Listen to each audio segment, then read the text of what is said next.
Good evening, ladies and gentlemen. Welcome to the special session of the Newcastle City Council for March 18th. The time is 6:30. We have met early to go into executive session. There will be an executive session this evening to discuss with legal counsel pending or potential litigation pursuant to RCW 42.30.110 subsection 1 paragraph I. Executive sessions are closed to the public pursuant to state law. We will convene 6:30 for approximately 25 minutes. We invite City Manager Pingle, Community Development Director Fitzgibbons, and City Attorney Chambers to join us. We will return in approximately 25 minutes. Thank you for your patience.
Good evening, ladies and gentlemen.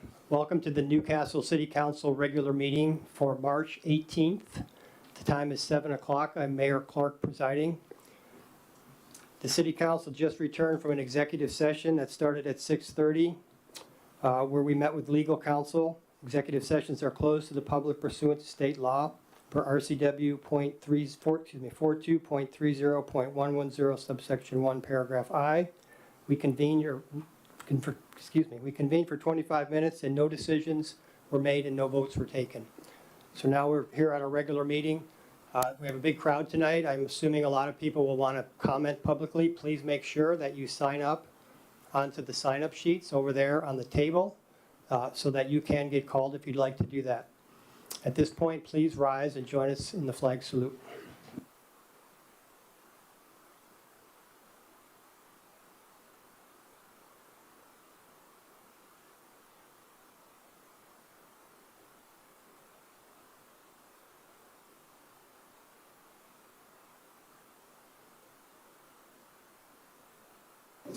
Awesome. Awesome. Okay, City Clerk, please call the roll. Councilmember Burford. Here. Councilmember Sherlock. Here. Councilmember Griffin. Here. Councilmember Quigg. Here. Councilmember Charbonneau. Here. Deputy Mayor Lacotia. Here. And Mayor Clark. Here. All here, Mayor. Thank you, City Clerk. Next up is our agenda approval. Does any council member like to make a change or modification to tonight's agenda? Seeing none, show the agenda approved as written. Next up is public comment. So, City Clerk, I'm sure you're going to hand me a number of sheets. The public comment, ladies and gentlemen, if you called your name, please come to the podium, turn on the microphone. I'm going to take a look at the sheet here before we make a decision at how long public comment will be. City Council members, any objection to picking Newcastle residents first? No, okay. Okay, all right, thank you. So ladies and gentlemen, what we're going to do is we're going to select Newcastle residents or first, or Newcastle business owners or organization owners. For obvious reasons, it's the Newcastle Comp Plan. And then we will move on to people who've signed up from out of town. I don't know everybody on this list, so if you come up and you're not a Newcastle resident, just say, please pass, and I'll come back to you, okay? So when you come to the podium, you'll have 3 minutes to discuss whatever you'd like to discuss. Please state your name and in your neighborhood and where you're from. Okay, first person up is Andy Jacobs.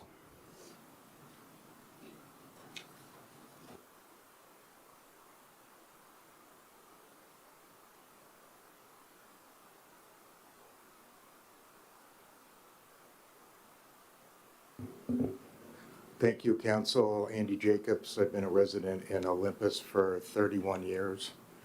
I want to talk about diversity, equity, and inclusion tonight.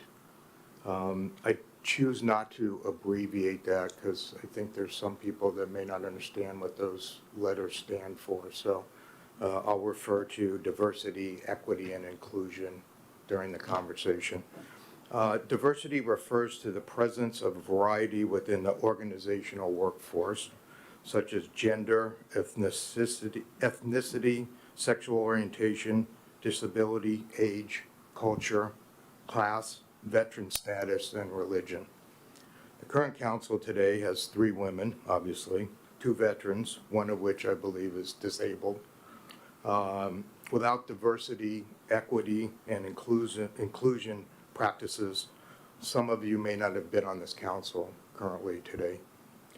Councilman Griffin, you may have not been able to wear headphones at this meeting if there wasn't diversity, equity, and inclusion. You might have not had the handicap shield on your car when you come to City Hall to park. Let's talk about Costco for a second. Costco is a global leader in diversity. I spent 21 years as an executive there, so great place to work. Never a question about my religion, where I came from, if I needed a day off or something or whatever. Sorry.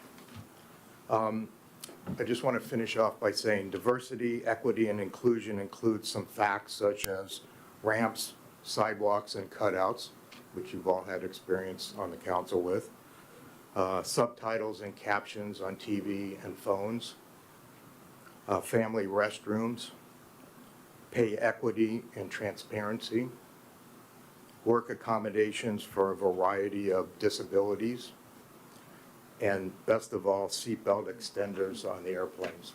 Thank you. Thank you, Andy. You're going to have to excuse me, folks. Some of these names are not too clear to me. I have, I believe, 4 people from Bellevue. Jill, sorry, can't recognize the last name, Lisa Ursino, Sage, and Marie. Are you all not Newcastle residents? Correct, okay, thank you. Next up from Newcastle, Jen McAleer. Jen?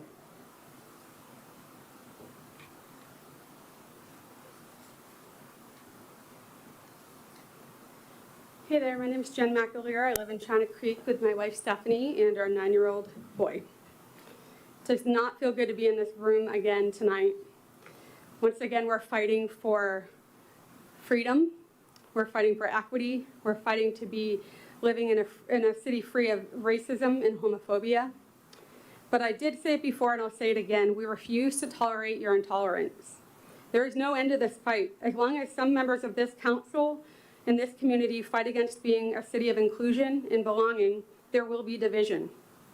We will continue to fight for the rights and safety of the marginalized communities within Newcastle and everywhere because it's the ethical thing to do. Speaking of ethics, I went and reviewed the oath that each of you took when taking office. It starts with, I do solemnly swear that I will faithfully and impartially discharge the duties of this office as prescribed by law and to the best of my ability. Dictionary.com defines impartially as in a way that treats all rivals or disputants equally. Mayor Clark, I can assure you that in exactly none of our personal interactions and in very few of your public comments have I ever felt you to be impartial. Additionally, going back to ethics, Mayor Clark, at the January 22nd Planning Commission meeting, you said the following as it relates to the comprehensive plan and your edits removing all references to equity and climate change, and of course not missing the opportunity to share your flawed personal opinion, which in no way is impartial, about there only being 2 genders. Your quote was, now I'm going to tell you how I'm not going to tell you how I'm going to vote. That would be unethical. But you probably get the idea from my comments. I'm wondering whether you consulted the Newcastle Code of Ethics for officials and whether you are compliant with the Respect for Process Clause, which states that officials shall perform their duties in accordance with the processes and rules of procedure established by the City Council when you threaten the Commission to adopt your edits or else. For someone who claims to be focused on limited government spending, you're certainly willing to waste a lot of time and money that went into drafting the plan, as well as the legal impact that the city should face should the plan be approved, missing many of the legally required elements. But you are being impartial, right? Thank you. Thank you, Jen. Devin Wright. Devin, are you a Newcastle resident? Come on up. You're not, thank you, Devin. Okay, get back to you. Delane Sherlock.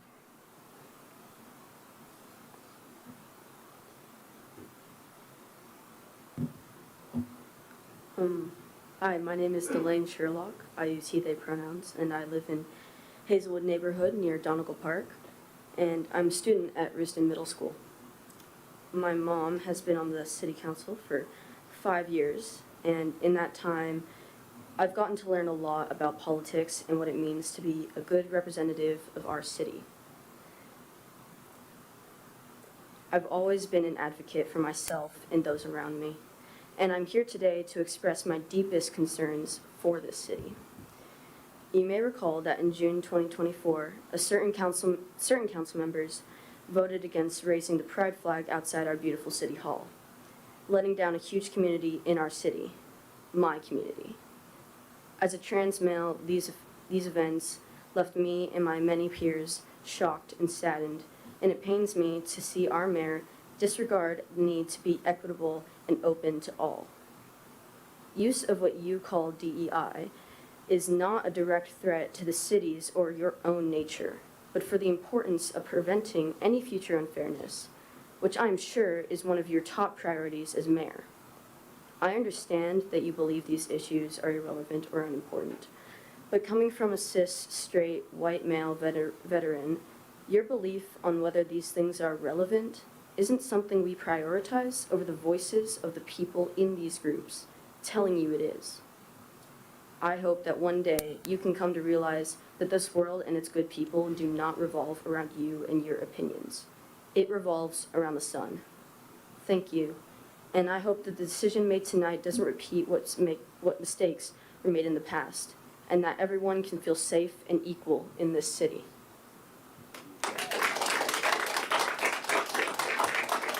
Thank you, Delane. Randy Miller. Randy?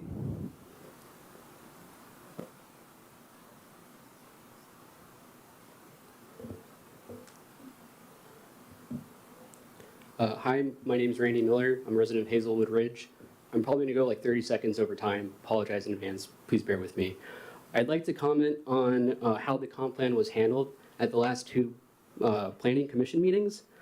For context, the planning commission had been working on a new comp plan for the past 2 years, and their goal was to take the previous comp plan, do some outreach efforts to gather feedback, make the plan easier to digest, right, and make it compliant with new state laws. Some of those state laws include new language to ensure equitable access to housing and to address climate change. It's state law. Okay, Planning Commission's job was to audit every line of that plan. So that's what they did to the best of their efforts to produce the January comp plan draft. On January 22nd, the Planning Commission met and they saw a proposal to completely wipe away all of that work, 2 years worth of effort, and start over from scratch with the previous comp plan with like 3 pages of edits. And those edits didn't even include like any compliance with the new state laws or include any of that outreach feedback. I don't remember if the proposal was even voted on, but it shouldn't even been brought up. That's like insulting to the work that the Planning Commission and staff had done for 2 years. On February 26th, the Planning Commission met again. It was a proposal to pass the January comp plan draft with a long spreadsheet of new unreviewed edits to change connected streets policy and remove references to equity and climate change. From my understanding, those were added to comply with those new Washington state laws. Okay, the proposal passed with the direction that staff should work with the vice chair to apply the edits to the comp plan. And to my understanding, that's ultimately what we see in that Exhibit 3 of tonight's agenda, that spreadsheet. I know that there's some time pressure to get the comp plan out, right? But all of the Planning Commission members should have had a chance to review those edits. That's the function of the Planning Commission, right? But instead, we had a single person with a mayor and his friends in his ear, and he got to make the edits to the comp plan by himself. I'm going to pause here. I'm going to get even higher up on my already very high horse I'm not comfortable with, okay? A lot of you are here maybe because you feel like the state is forcing something on you that you don't want, like DEI regulations or climate change provisions, emergency housing, or making the city of Newcastle bigger than you want. I get that it feels frustrating to have your voice not heard, okay? But consider this, okay? The same thing was just done to the minority of the Planning Commission. They got bulldozed through, right? And they did a lot of the legwork for the plan. I'm leaving a public comment here to call that out. I think that's hypocritical. I think it's out of line. I don't think that's how our city government should be run, okay? We shouldn't treat our volunteers like that. Some of you are like so focused on being seen as like not racist that you're not even treating your own neighbors properly. You're not being inclusive of them. Why is it any surprise that other people are pushing for DEI too? I think this starts with you, Mayor Clark. I'd like for you to reflect on your behavior from like the past year and find a way to be more collaborative, more open-ended or open-minded, okay? And try to represent more than just your viewpoint and that of your friends, because the city is a lot more diverse than that. Thank you. Thank you, Randy.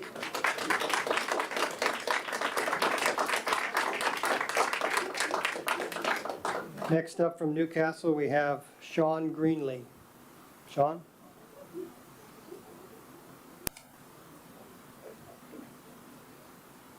Sean Green. I'll see if I can get through my comments in 3 minutes. No, seriously, I didn't prepare anything today. I just came because I felt compelled to. Hearing what's going on in this community was very disappointing. I'm a 7-year Newcastle resident, lifelong Pacific Northwest, Navy veteran myself. My parents got married 5 weeks before the Loving decision, black and white. Had they not been able to get married in and Loving decision was federally legalized to have interracial marriage. Had they not been able to get married in the state of Washington, I might not be here today. But bottom line, I just feel that the scrubbing of the language, DEI, unfortunately, has been weaponized. I mean, as Andy pointed out earlier, and I'm not going to go through what he eloquently stated, it's just so much more. Diversity, equity, and inclusion is so much more. And I came to live in a community that's an inclusive community. And I feel that the scrubbing of the language is very short-sighted and very trivialized. I mean, even as I'm reading here, equitable again, putting it in assumes these things are inherently inequitable.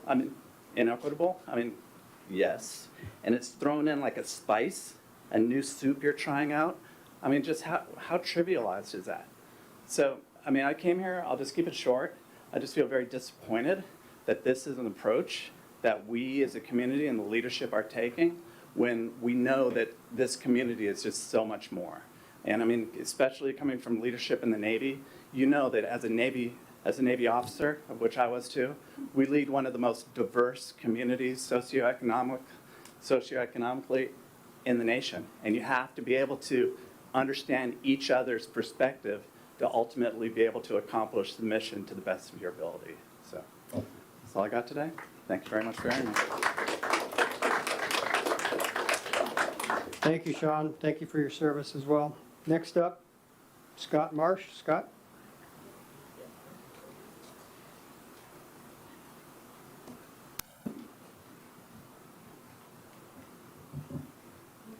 Very good, thank you.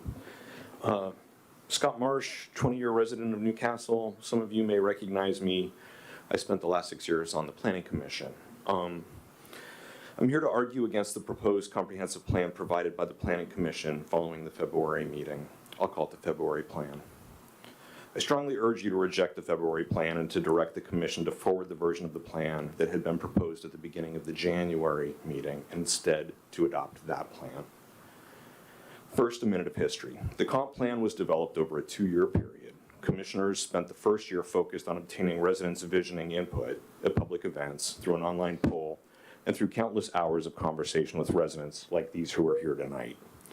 We went through the prior comp plan line by line, proposed edits based on changes to the law, community input, and input from consultants and staff, much of which was informed by discussions with the city attorney, other jurisdictions having authority, and other regional coalitions of municipalities. Edits were developed by the commission and staff, and those were again vetted line by line to address legal compliance and to confirm consistency with what we learned from our public outreach. Now, over the last 6 months or so, 3 commissioners left the Planning Commission for various reasons. These positions were filled with new appointees that were selected during the last few months of the comp plan process. These commissioners who were not involved in the aforementioned 2-year process, joining with one pre-existing commissioner, have by their own admission coordinated outside of Planning Commission meetings, and they've hijacked aspects of the comp plan at the 11th hour that implement an agenda that is problematic from a policy and a governance standpoint.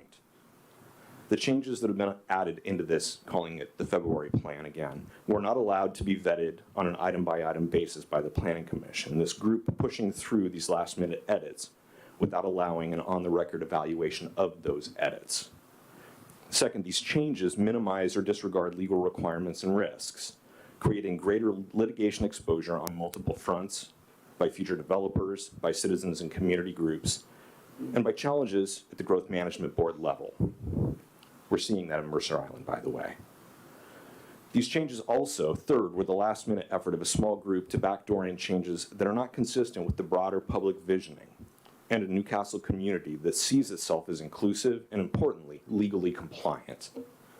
The February plan is cavalier, reckless, and, frankly, a self-serving political stunt. I don't want my tax dollars funding avoidable legal challenges because of efforts to skirt legal requirements and the public input process, all because somebody doesn't like STEM housing, is insecure about diversity, equity, inclusion, we're hearing about that tonight, or wants to make sure that streets aren't going to be put through in their neighborhoods. I urge you to reject the comp plan being advanced tonight. It's bad government. It's bad for the city of Newcastle. I urge you to direct the Planning Commission instead to advance the fully vetted and reviewed comp plan that was under consideration at the beginning of the January Planning Commission meeting. Thank you, Scott. Thank you for your time. Thank you.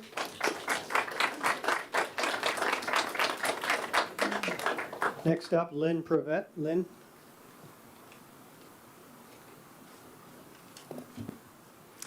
My name is Lynn Prevet. I have been a resident of Newcastle for 33 years. Last council meeting, the deputy mayor had issued discontent over the email of the mayor's. She pretty much unloaded on the mayor. It was embarrassing. The content of her message was lost because she was so angry to know exactly what she was saying. As a resident of Newcastle, I deserve better.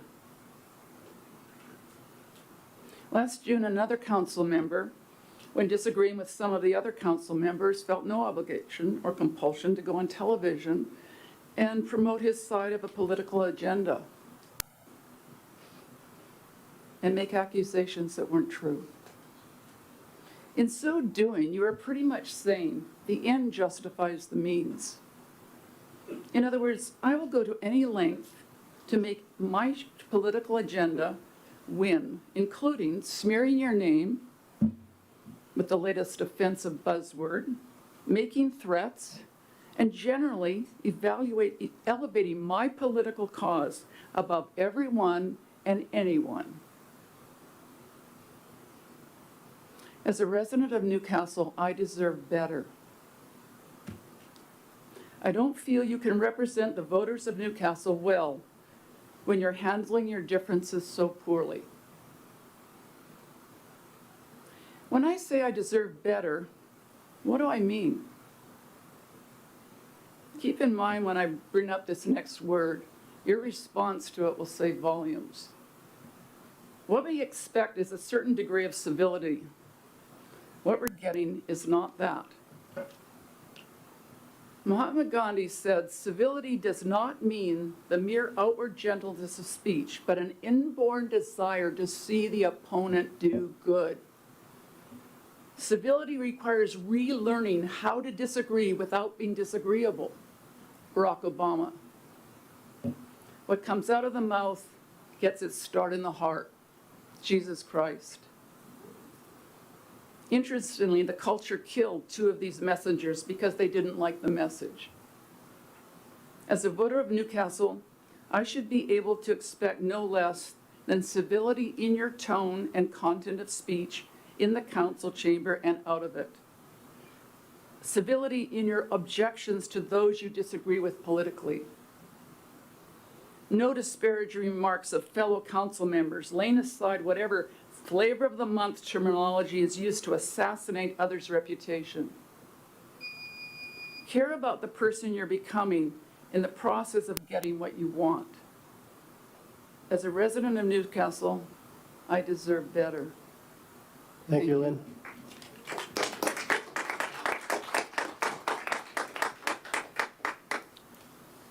Next up is Sophia Stott.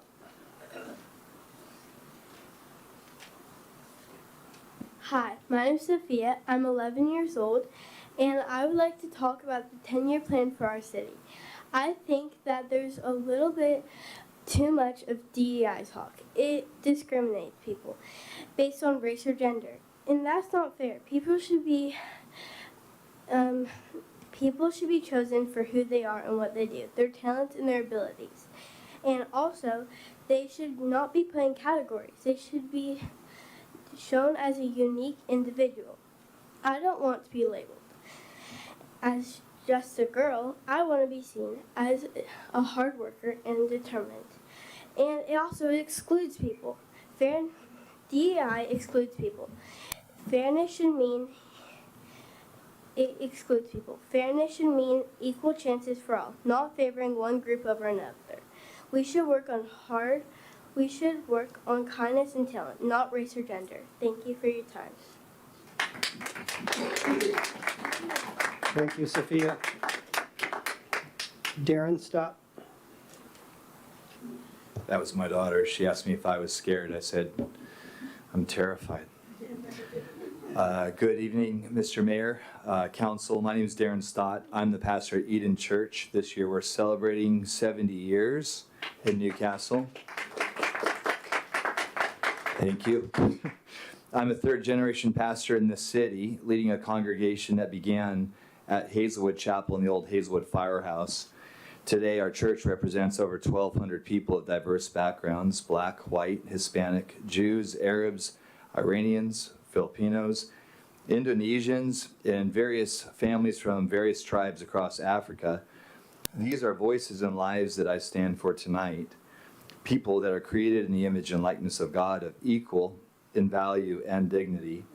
I am here to express deep concern over the Chamber of Commerce decision to push the DEI language into the Newcastle long-term plan.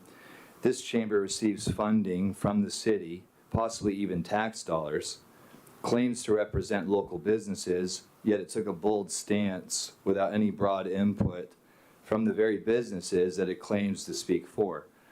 Few questions. Before this petition was sent, who was consulted, who approved, and who wrote it? How many emails did the Chamber of Commerce receive from businesses or residents opposing their stance?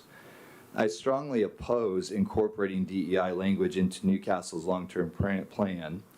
In practice, DEI prioritizes race over merit and fosters division rather than unity. As a father of a son and 3 daughters, I cannot accept a future where any of my children could be denied college admission or job opportunities simply because they are white. That isn't progress, it's just discrimination under a new label. At the last meeting that we attended with the Planning Commission, we learned that the DEI language proposed by the city's consultant excluded Asians as a minority race from its supposed equity benefits. If DEI is truly about fairness and inclusion, why does it selectively determine who qualifies? It's absurd to think that some are pushing DEI language now when business and institutions nationwide are actually moving away from it. I would urge the council to reject this big, huge new policy and remove any unnecessary environmental regulations. Thanks. Thank you, Darren. Next up, Ed Flash.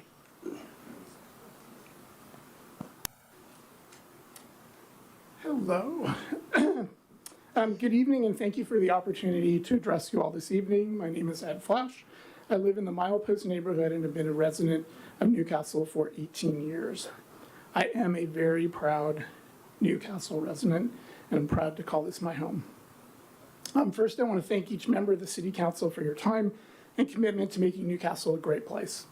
As with many things, at times it may seem that the pains and tribulations of your efforts may be larger than the rewards. Your jobs are hard. I acknowledge that, and I also acknowledge your efforts. I think we can all agree that Newcastle is a special place to live. It is primarily the people who make our community that way. We need to maintain that status, but I fear we are headed in the wrong direction. There's nothing wrong with us acknowledging that we are a diverse community with stakeholders in our community who have different needs depending on who they are and where they may be in their lives. By formally realizing our differences, we can work towards maintaining a strong community. But not acknowledging those differences and individual needs, we as a city cannot fully address the needs of our community. Decisions that are made by this council and our city government should be made with an eye towards celebrating and acknowledging those differences and being able to provide services and foster an environment that embraces equity and not just equality. Our city should be welcoming to all and inclusive of everyone. I know that everyone can relate to economics. Not welcoming city can have a serious economic impact as I've experienced firsthand with people pulling out of our council events because of the atmosphere at the time in Newcastle. Tonight, as a council, you have a very big decision to make. Do you want to set us up for success into the future, or do you want to move us backwards and potentially put the city at risk both economically and as a welcoming community? It is your choice. To close, I would highly recommend the City Council adopt the version of the Newcastle Comprehensive Plan that the Planning Commission put forth for recommended approval in January, and not the edited version that sits in front of you that was forwarded by the Planning Commission with no line-by-line discussion or debate. Thank you for your time and consideration. And as a side note, I'd like to thank the City Council for partnering with the Arts Council for the installation of the new utility box that sits on Cold Creek Parkway. Didn't have a chance to acknowledge that last meeting, but thank you to all of you and the staff.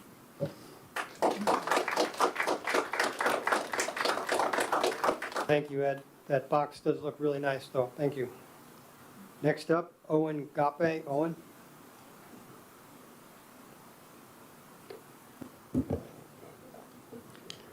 Hello, Mr. Mayor. Hello, council members and residents of Newcastle. I am a resident here in Newcastle. I always say to myself, I was born a Papua New Guinean, but I'm an American by choice. One of the great distinct qualities of America as a nation is it's a nation of diverse people who are united under common values, principles that we hold dear. From the country where I come from, tribalism is everything that matters, which means that if you're about tribalism, it's all about the collective value that the tribe dictate what is right, which throws out individuality. So you do not have a thing as individuality that you have in a tribal country that I come from. In America, what makes you different is that regardless of your race, regardless of your background, you as an individual have the power and ability to dictate your own future. In my country, it's based on the tribe you come from. It's based on the family you come from. It's based on everything that's tribal. And it restricts people and it holds people back. I can remind you back, there's a time in human history, it was in 1517, when Europe was in the Dark Age, and every single European nation were a tribe of its own, and the Roman Catholic Church lorded over the European people until a man named Martin Luther, he rose up and kicked the doors of the Catholic Church and said, no, individuals are made in the image of God and are not slave of the church and have the rights to access the presence of God on their own because of the merit that Jesus Christ did. And that idea of the priesthood of all believer laid a foundation for the principle of individuality that have created the West and make us a great nation. The reason I am against the introduction of DEI or the promoting of it is that when you institute your government based on DEI, you are assuming that Newcastle residents are racist by nature, are not inclusive, and are not pro-diversity. Because what you are doing, you are giving lenses to people to walk around saying, which one of my neighbor is racist? Which one of my neighbor is not inclusive? Out of the heart flows of the issues of life. The perception you have and the thought shapes the way you live your life. My warning to you is that you are trying to go back to an bygone era where human life was merely at the mercy of the tribe that they were part of, and you do not want that. Every single one of you here are individual and made in the image of God, and you are valuable, and your value is transcendent because you're made in the image of God, and it's not the collective tribe you are part of that gives you your worth and value. So with that, Mayor Clark, I am proud of you. I've heard many times here that Newcastle is an isolated little corner that is now going with the rest of King County. Who cares? Have to wrap it up. The Pilgrims who boarded the Mayflower stood by themselves. The Puritans that were persecuted stood by themselves. The 54 signers of the Declaration of Independence stood by themselves. Perception is not always the reality. Truth is absolute, and it's timeless, and it stands. So, Mr. Mayor, I congratulate you, I commend you for it, and those that stand for what's right. Thank you all.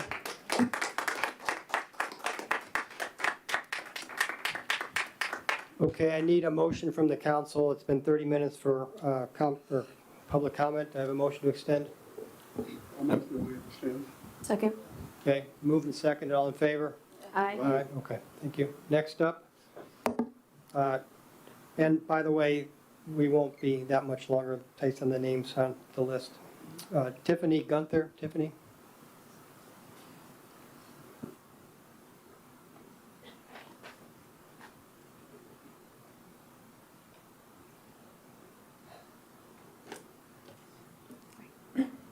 Hello. I pushed the green button, right? Oh, cool. Okay, sorry, nervous. Hi, I'm Tiffany Gunther. Thank you for the opportunity to speak. I've been a resident for 12 years and an intermittent participant in community events. I co-admin the Newcastle Facebook community group, have co-organized the Black Lives Matter Silent March in 2020 and the Pride celebration and rally to raise the Pride flag this past June. I have found it alarming how Newcastle's current mayor is mirroring similar practices as MAGA, appointing only people that align with his ideologies, have strong opposition to anything other than white, cis, hetero Christians, and has retaliated and attempted at intimidating council members, city staff, business owners, and individuals who don't do as he does and questions his authority. I know this firsthand, as he has labeled me as the most divisive, hateful member amongst us at a prior council meeting. I also want to address the hypocrisy, double standards, and utter disrespect to the planning commissioners who spent 2 years researching, surveying, and building the comp plan. Commissioner Marsh's motion was denied because the committee wanted to discuss the edited plan outside of the meeting, then did a 180, passed a motion to send this edited comp plan to council when that was heavily edited by the mayor and a handful of other commissioners who isn't, as speaking to the mayor specifically, who isn't on the committee, didn't participate in building it, ignored proper grammar, state laws, and went on tangents about how climate change is subjective, there's only 2 biological genders, how low-income people don't need special treatment, that since he doesn't and didn't get special services to have his home, no one should if everyone can't. Ultimately, this is a bigger issue than the comp plan. It's a self-righteous ethnocentrism that has steamrolled to the forefront of Newcastle since Clark's appointment as mayor. I ask on behalf of myself and many others, is this opposition to inclusion what Newcastle wants as their image? Whether Black Lives Matter, Hindi, recognizing Lunar New Year, renters' rights, small business support, LGBTQ community, some Newcastle Council has declined to honor and support any of these. I'm well aware that the intent to erase DEI language is to make it inclusive to everyone, but intent doesn't equal impact, and the impact has been hurtful and made Newcastle feel more unsafe to our neighbors. When we don't name minorities, it doesn't make it equal. It makes the privileged more privileged and everyone else more disadvantaged. One role of government is to steer its citizens, to care for them, to speak for and represent those who haven't been heard, those who are vulnerable.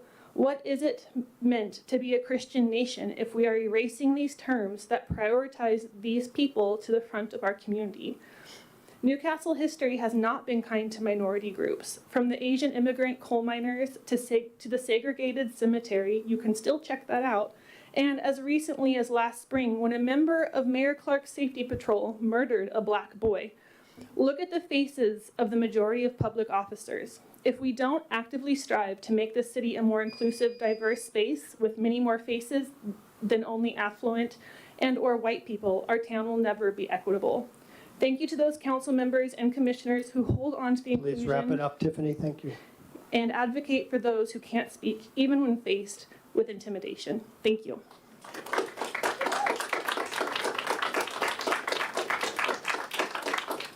Next up, Rosalind Gunther.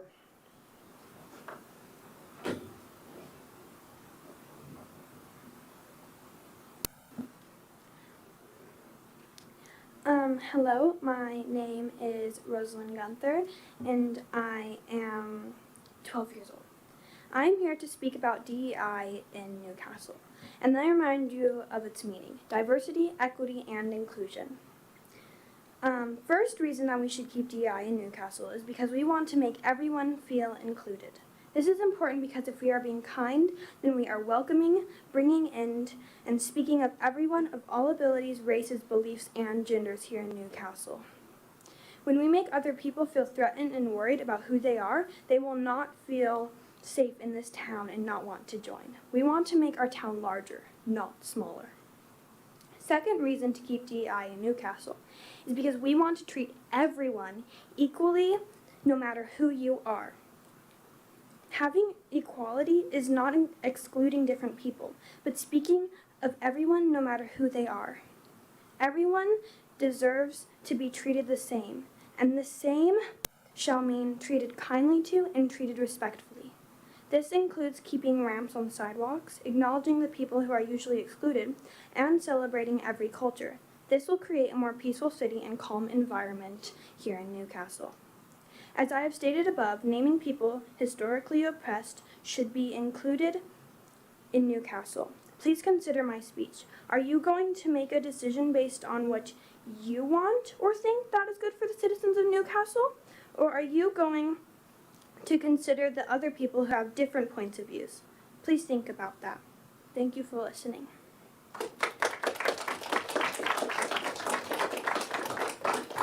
Thank you, Rosalind. You'll forgive me because I'm going to butcher this next name. Reagan Verstreet. Did I say that right? Okay, come on up. Good evening, esteemed members of the City Council. My name is Reagan Verstreet, and I live near Hazelwood Elementary School. I am a proud 7th grader, the director and president of the Orchestra Practice Club, and the orchestra librarian. I want to discuss something vital to me and my peers: diversity, equity, and inclusion, or DEI. DEI represents recognition, the differences that make us unique, whether in culture, race, gender, or abilities. Equity ensures everyone has access to the resources they need to succeed, while inclusion creates a sense of belonging for all. Together, these principles foster an environment where every voice is heard and respected. In our schools, we witness these values in action. The tapestry of students bring unique cultures and experiences, enriching our education and preparing us for the real world. The more we learn from one another, the more empathy we will develop. Promoting equity means ensuring every child and adult has a fair chance to excel through tailored support and resources. When people feel included, they engage more, which ultimately drives better performance and better community. Going through with DEI is a way to take another step for our community's future. Moreover, inclusion builds stronger communities. When people feel valued, they contribute positively to society. Celebrating diversity allows us to tackle challenges with creativity and compassion.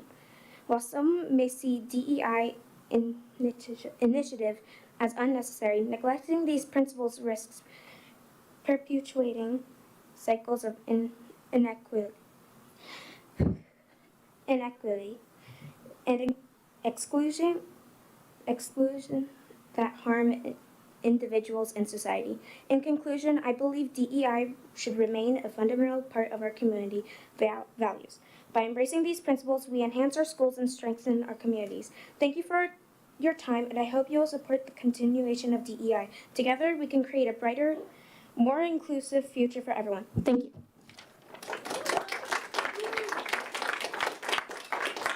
Thank you, Reagan. Thank you. Gary Campen. Gary? Just be a little slow here. That's okay. Come on up here.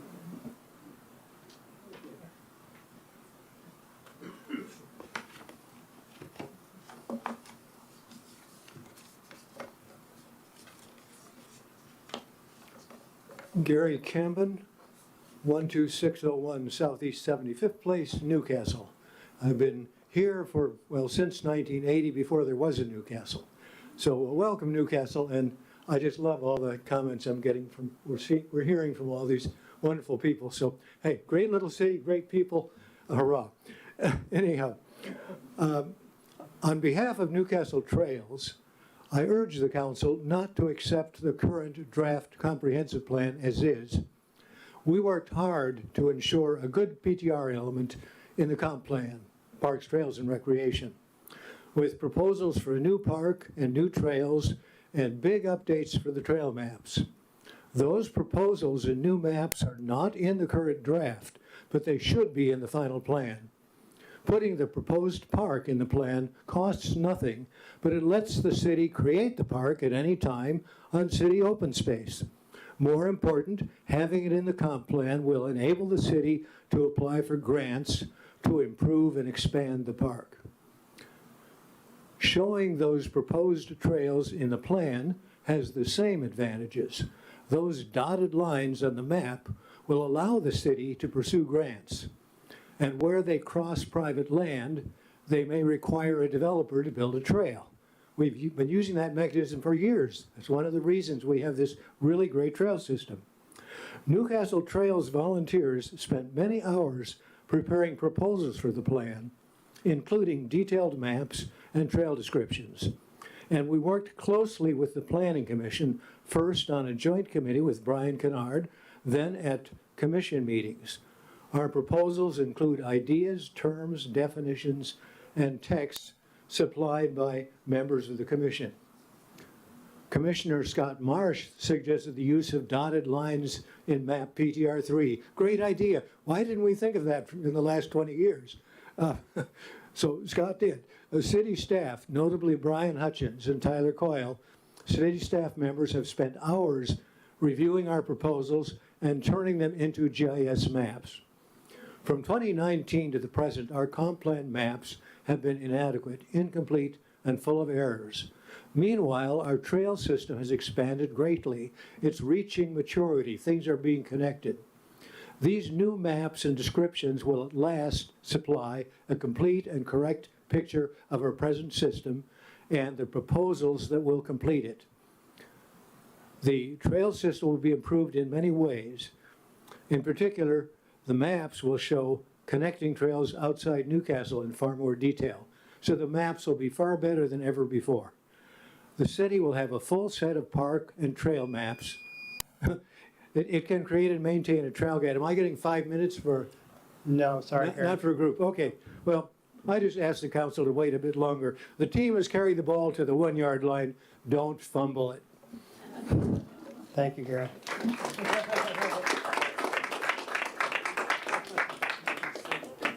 Okay, Michelle Vogel.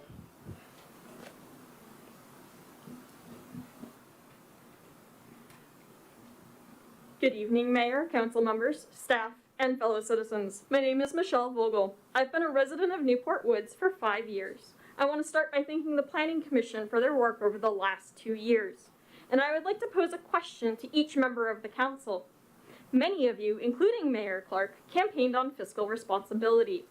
You have worked the last 3 years to balance our budget, and you have us operating in a surplus for the first time in many years. Why are you jeopardizing that surplus by engaging in willfully breaking state and county law? The requirements of these laws are not onerous, require minimal investment, which the Commission has already addressed in their work, and their wording is written before the mayor's edits in January. Why are you jeopardizing the financial stability of our small city for something that appears on the surface to be so clearly illegal and likely a sure loss in any court battle? The suggestions to remove references to diversity, equity, and inclusion from the comprehensive plan are short-sighted and open the city up to future litigation that is unnecessary and costly to our taxpayers. I urge you to vote to return the plan to the Commission to ensure that the plan that we pass is completely legally compliant with all state and county law. Thank you, Michelle. Robert Henry. Robert.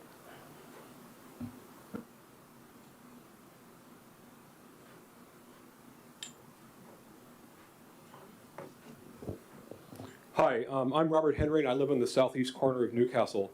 At the January 22 meeting of the Planning Commission, Mayor Clark, speaking apparently both as citizen and as mayor, said regarding the DEI verbiage he would like to see purged from the plan, there's no history in Newcastle of having discrimination. Apparently, the city staff or their consultants dug through a number of the old CCRs, which are on public record, and discovered that none of those had clauses excluding the traditionally disenfranchised groups. I don't know how far back the staff looked. Without knowing of the city's parallel research, I did some of my own. I started looking at the CCRs for the homes next to the Terrace Trail, which is way up on top above the golf course, and stopped as soon as I realized that these homes were in the China Creek neighborhood. And as a sidebar here, I grew up in a town in California whose name started with China, namely China Lake, so I know the deep roots of the nomenclature. Discrimination is baked into the neighborhood's name. Come on now, it's called China Creek since that is the only place where the Chinese were allowed to live, namely on the margins of the community. I also dug into another situation of clear discrimination. There was a family of 5, per the 1940 census, who lived on a farm which I believe was very close to where we live in southeast Newcastle. In 1942, the family was incarcerated at Tule Lake, only because the parents were from Japan, even though the kids were American citizens. The teenage son, Bill, joined the U.S. Army during World War II, served with distinction in the segregated 442nd Division, also called Go for Broke, came home, got a BS in physics from MIT on the GI Bill.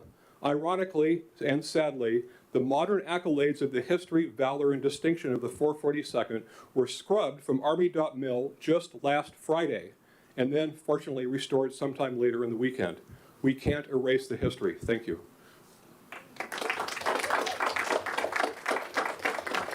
Thank you, Robert. Next up, Kathleen Fudge. Kathleen?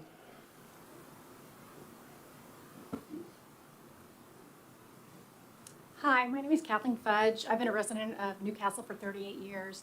I've seen a lot of changes in Newcastle over the years that I've lived here.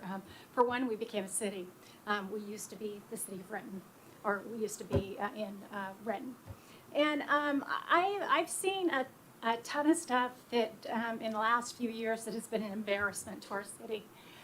It chokes me up to see our city council, our deputy mayor, our mayor, and our citizens fighting against each other.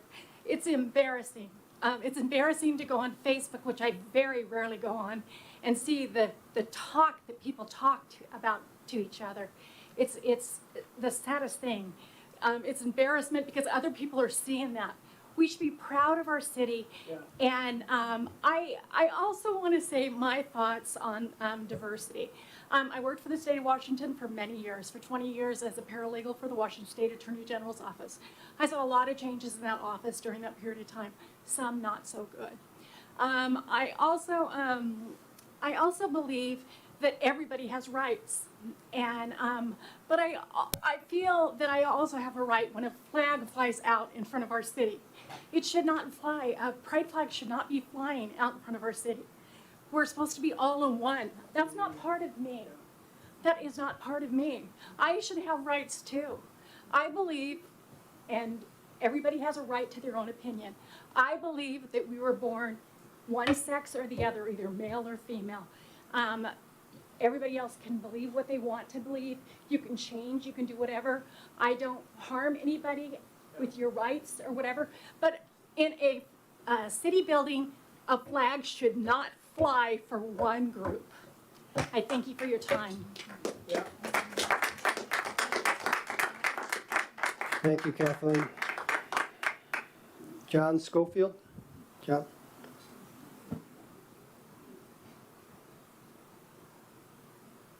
How you doing, Mr. Mayor, Council?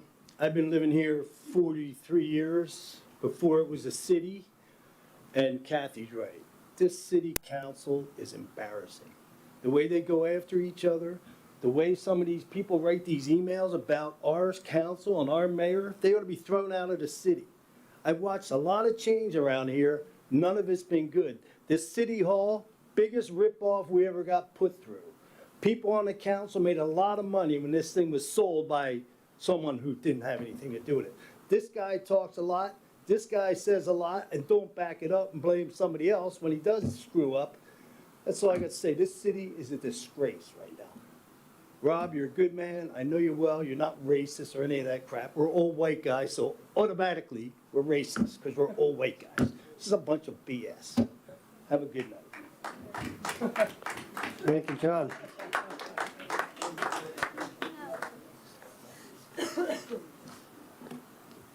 Excuse me a second, folks. Okay, that's the Newcastle residents. Now I'm going to circle back around. I'm sorry, there was, going off the sign-up sheets. No, her name's on the sign-up sheet on page I'm sorry? My name on the wrong sign-up sheet, but I'd like to see it before. Okay, I'm sorry, let's start here. What is your name? My name? Yeah. Dr. Rebecca Kim. Rebecca, I'm sorry, I did skip your name. Please come on up.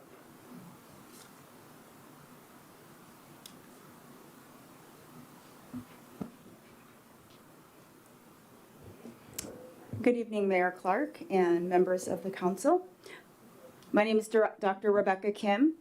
I am a 15-year Newcastle resident. I represent as a mother, a wife, taxpayer, voter, and I also come from the Christian faith. This is my first time at a city council as a city council meeting, and it's because of the social media noise and divisive nature I have observed in the community that I have loved, and it hurts to see this happening. I am here today to speak against the recommended language changes and omissions in the February Comprehensive Plan.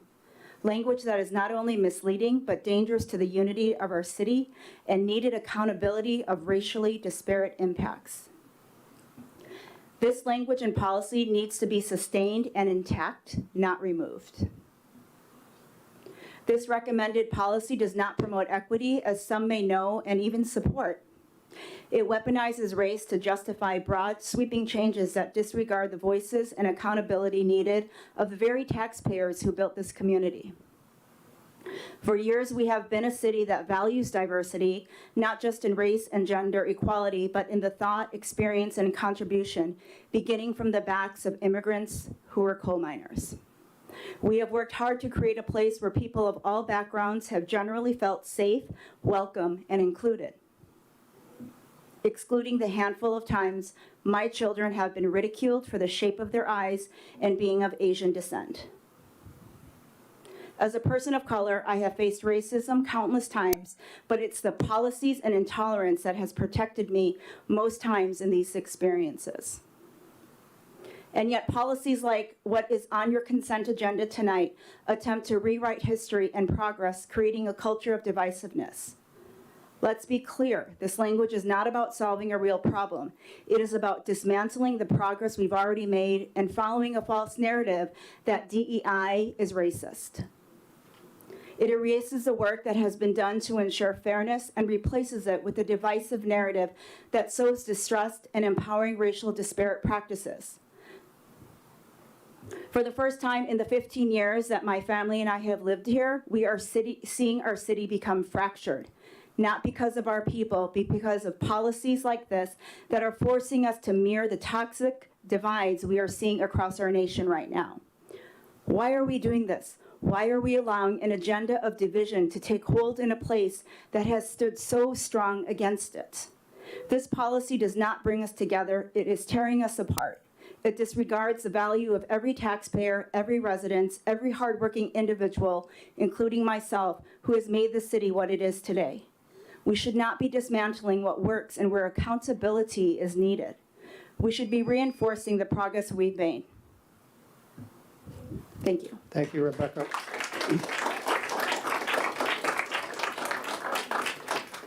Okay, did I see a hand that somebody signed up and they signed up on the wrong sheet?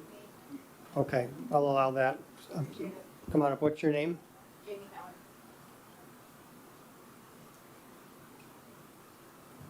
Council, neighbors. I'm Jamie Cowan. I've been a resident of the city of Newcastle for 43 years, so I've got some beat. Born and raised here, actually. And it was unincorporated King County, not Renton. You know, I hear people come up and say, hey, we won't have sidewalks. Things like that at first, and I hope you know that that's an ADA. So we do have Americans with Disabilities Act that covers a lot of other things. So let's make sure that when we are discussing here is the actual thing that we're discussing and not naming it something else. Headphones, same thing, Americans with Disabilities Act. So please make sure we're all thinking of that. You know, you guys say you refuse to live in a city with racism. Why did you guys move here? I moved here. I moved back here. I went to college and came back. After 43 years, I have yet to see what happened in 1940, I guess. But I hear the anger. I see, You know, somebody said, hey, you know, we come out and we support our city. This is the most people I've seen at a city council meeting ever. So I appreciate you guys coming out, but let's also come out to support the building that's going on. We've got a new development that came on, and I think they're, what, 5 feet away from the fence? Like, we should be angry about that stuff, too. How many houses went in there? How many more cars are going to be around here? But nonetheless, we are complying with state laws. It does remove some DEI language. It does not remove all DEI language. So I want to make sure that everyone's also looking at all the language, and if you're coming up and you're showing up for all this stuff, know what you're talking about. Climate change, same thing. It doesn't remove all the language, but it removes enough ambiguity that we still have control over what we're choosing. And the state of Washington can't just say, hey, you know, you've got that language in there, we're going to go ahead and take control now. We are a small city, but we have to remember that we are the city. The city of Seattle is not our city. Those from Bellevue, I don't know why you're here, I appreciate the support, but this is the city of Newcastle. We should be listening to Newcastle residents. Civility, who said civility? I've been on Facebook lately. Everyone who's for DEI is absolutely rude and horrible on Facebook. Maybe a few nice, but I have been shattered by more comments, not myself, but just seeing what people write, the hate they write. You know, saying, oh, you're an old white man, of course you're saying this. It's like, what? Have we come to this? We did not have this stuff before all the DEI. People weren't on Facebook bitching at each other because they were so angry about being righteous. Yeah. We had people including people. We had neighborhoods getting together. Now we're saying, oh God, is that person racist? Oh, did you vote for DEI? What's your view on the pride flag? If we want to fly a pride flag, fly it in your yard. That's where we should be flying stuff. When I decorate for Christmas, I don't put a menorah up. I'm not Jewish, but I love seeing all the blue lights and menorahs everywhere. But I don't go telling them, hey, put your Christmas lights up. What the hell are you doing? We are a community. Stop putting divisiveness in this and saying it's something else. Thank you, Jamie.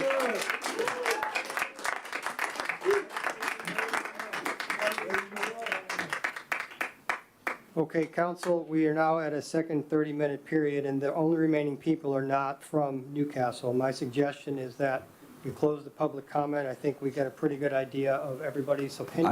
I would not be in favor of that. I move to extend public comment to include the folks that are not from the city. Second. Okay, we have a motion to continue. Oh, hold, ladies and gentlemen.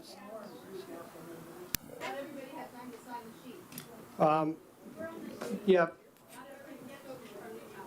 Okay, hold on, folks, hold on. We had a sheet up since what, 6 o'clock, City Clerk, for people to sign up out there on the, That is correct. okay. There is.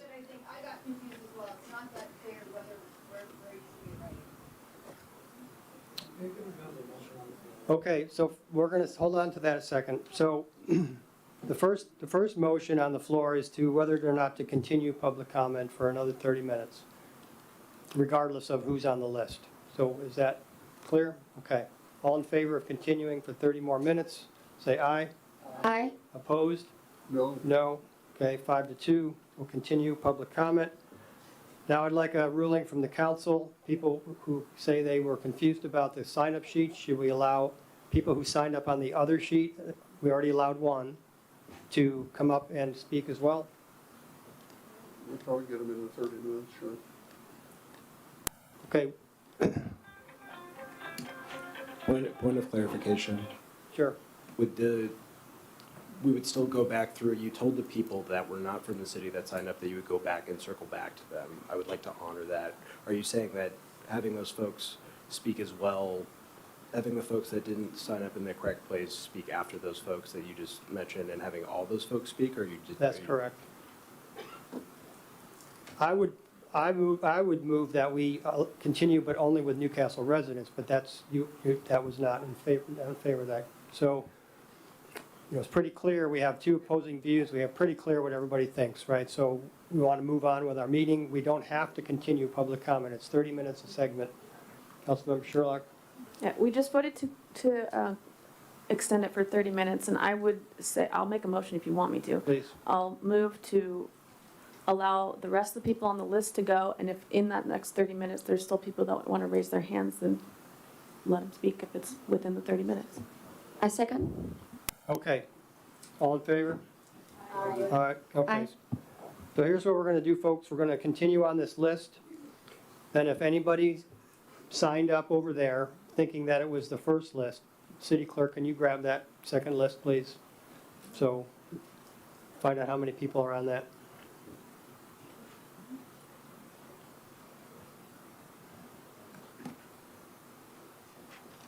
Okay, so on this second list, when we get to this second list, you may have intended to comment in the second public comment. I'll just ask the question. If you are waiting for the second public comment, I'll hold on to it. So now we're going to circle back to the beginning of the lists. And, excuse me again, I'm going to mess up some of these names. Jill Kusi, I'm sorry if I'm saying that wrong, forgive me.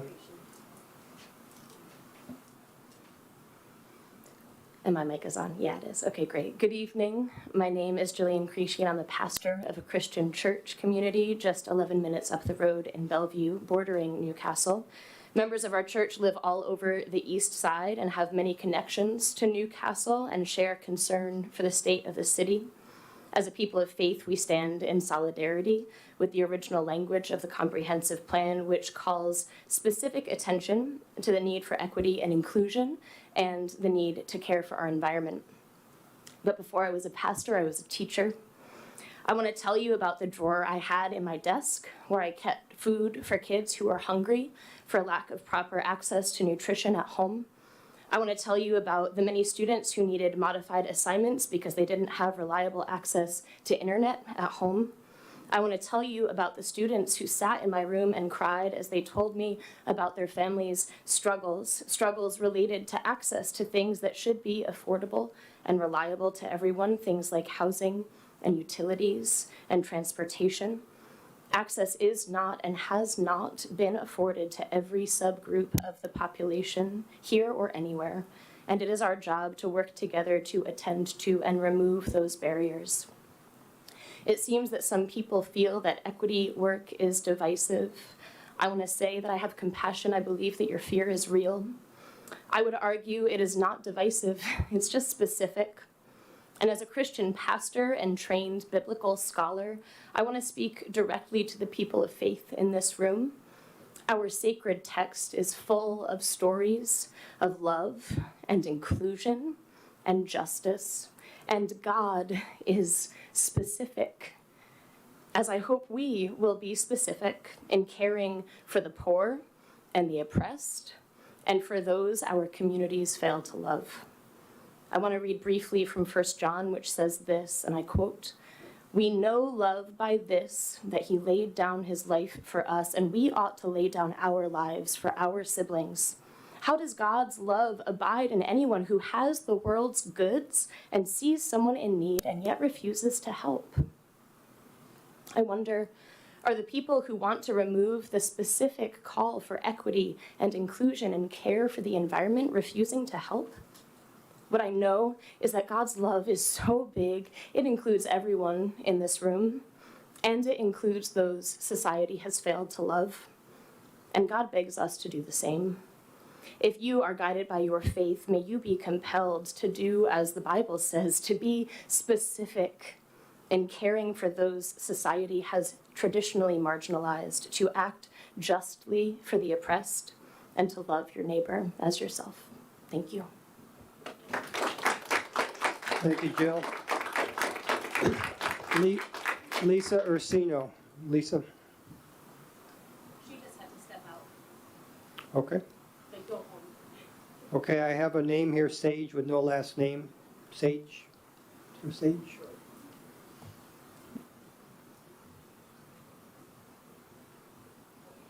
Hi, I'm going by Sage tonight for my safety. I have not been lucky enough to live in Newcastle ever, but I've lived on the edge, and I shop here, and my kids have gone to school here. And Devin, Pastor Devin is my pastor, asked him to be here with me because I'm nervous. I wanted to speak specifically to language that was requested to be changed on page 41. The comment was best science, ? Biology is a science that maintains there are two genders, male and female. However, social justice warriors ignore the science they don't like. Who determines the science? Take this out. And my personal story is relevant here. First of all, I love the earth. I feel closest to God and nature. Second, I was raised evangelical. My dad was a pastor. I have read the Bible completely more than once, although Leviticus is a bit challenging to read more than once, and studied it extensively, including 4 years in Bible school. I have always longed to honor God, especially trying to figure out what that meant as a woman. When I was 12 years old, the year before I began menstruating, my sideburns began to lengthen. I was horrified and confused.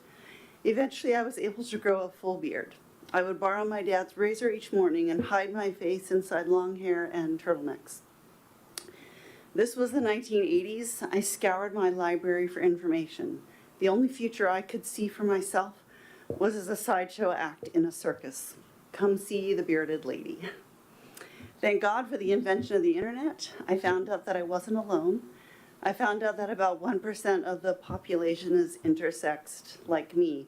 Intersexed being people who display characteristics of both sexes unintentionally, like it just happened to them. I actually brought a handout of all the variety of biological sexes beyond male and female. If anyone wants to read it, I'll leave it in a public place. From a biologist. Eventually, laser hair removal was invented, and I poured every spare penny I had into it. I've probably had my face lasered about 30 times to remove my beard, although I still have to shave because now there's white hairs growing and the lasers can't get them. My point is that there are very likely teenagers in the city of Newcastle, and like I said, my kids went to Risdon, although they're not intersexed, who are just as confused and dismayed as I was, and they need to have a safe place. When the comprehensive plan talks about marginalized and vulnerable people, they are talking about people like I used to be. I can pass now, so I feel much safer, but I couldn't used to. As for the Bible, I still believe in the Bible. I read it regularly, and it turns out that Jesus was a fan of the marginalized. Oh, very close, one sentence left. I continue to take great comfort in the love of God, especially when religion wants to cast me out. And if there are any young people here, if your church ever casts you out, remember that God loves you and there's a place for you. And I hope the city of Newcastle can show the same love to the marginalized as Jesus did. Thank you, Marie. Thank you. Thank you. Thank you, Sage. Next up is, next up is Marie. I don't have a last name, Marie.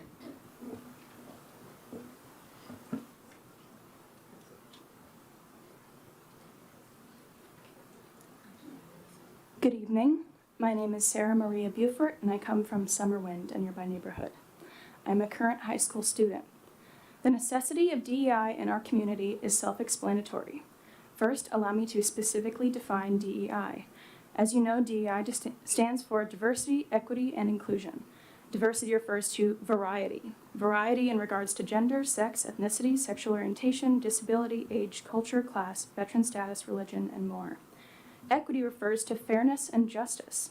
More specifically, equity involves consideration of our community's unique circumstances. That means identifying social disparities and allocating resources to disadvantaged communities. When we use the term equity, we highlight our goal of equality for all persons within Newcastle. Finally, inclusion refers to fostering a culture where all people feel their voices are heard and that their needs are recognized and met. And now I'll move into the who's, what's, and why's. Let me define a few terms. Firstly, let's define marginalized communities. Marginalized communities are groups of people who face social, economic, and political disadvantages due to factors such as ethnicity, gender, disability, religion, economic status, etc. Marginalized communities face barriers that more privileged communities do not face nearly as often, including difficulty accessing resources, opportunities, and equal treatment. Now, what caused the existence of marginalized communities in the first place? How did they become marginalized? Social factors such as discrimination and prejudice contributed to the existence of marginalized communities. To give an example, according to Washington's Employment Security Department, they serve a disproportionately large amount of BIPOC, which means Black, Indigenous, and people of color, individuals in comparison to Washington's race and population statistics. These marginalized communities disproportionately qualify as low income because of decades of negative bias and discrimination. Including DEI language in Newcastle's comprehensive plan serves the purpose of uplifting marginalized communities that experience disproportionately low access to public rights and services. All persons in Newcastle deserve equal access. The inclusion of DEI language will positively impact our community and negatively impact no one. DEI language balances the scales of equality. It does not invoke favoritism, but extends a helping hand to those our society has left behind. That means if white, heterosexual, cisgender, or male individuals ever statistically qualify as marginalized, they will also be allocated resources and extended a helping hand, such as the purpose of DEI. But as of now, these privileged communities represent the higher end of an unbalanced scale. I ask for you to carefully consider the weight of your decision and choose diversity, equity, and inclusion, which has previously benefited and will continue to benefit our entire community. Thank you. Thank you, Murray.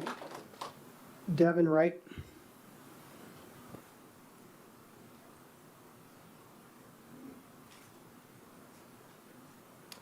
Good evening. My name is Reverend Devin Wright, pastor of Mission Gathering Christian Church in Bellevue, just a few miles up the road. I've learned that diversity, equity, and inclusion language tends to trigger feelings of defensiveness and fear in some people, as if some people have opportunities given to them, then other opportunities that they hold will be taken away. But equity is not about taking from one group to give to the other. It's about ensuring all people have fair access to safe public services and spaces. And some here argue that Newcastle has no issue with exclusion or marginalization, no history of it, so why include DEI language? Because in the 19th century, Asian communities were forcibly kicked out of Newcastle and blamed for taking the jobs of white male workers in the coal mines. The 20th century racial covenants and redlining were used to prevent Black, Asian, Hispanic, and Jewish families from buying homes in certain neighborhoods, which impacted the Newcastle area. This legacy of exclusion and prevention of generational wealth continues to affect the availability of affordable housing for marginalized communities today. So in the city plan, instead of saying the city of Newcastle shall promote affordable housing, some here prefer it say should, because you recognize that it should be done, but you don't want to be held accountable to do it. Is that how we teach our children? That you should care for others, but if they're different than you, then you don't have to. If you oppose diversity, equity, and inclusion, I challenge you to say plainly what you mean. Do you prefer that low-income families, LGBTQIA+ individuals, or people from different cultural and religious backgrounds not live in Newcastle? Do you want a city that is inclusive and diverse? Do you not want a city that is inclusive and diverse? Because that means sharing space and resources with people who are different than you. I'm hearing from a lot of people in this room and wondering if you do not understand or know of the experiences of people who have been marginalized. Right now, you are telling your community that you do not want it to be diverse and inclusive. And I cannot stand by and accept the use of political power to ignore the lived experiences of anyone who is not white, straight, or Christian. And since many in this room who are opposed to diversity and inclusion identify as Christian, I ask, where in the teachings of Jesus do you find justification for opposing the poor, the marginalized, and the vulnerable? Because Jesus stood with the poor, the marginalized, and the vulnerable. And in Matthew 25, he said, whatever you do to the least of these, you do to me. He did not say you should care for your neighbor, but if it's politically inconvenient, you don't have to. He said you shall love your neighbor as yourself. The words of this city plan can either be an expression of care for your neighbors or one of indifference and disregard. Please choose wisely which it is. And we are here because we just live a few miles up the road. We are also your neighbor. Thank you. You are our neighbor.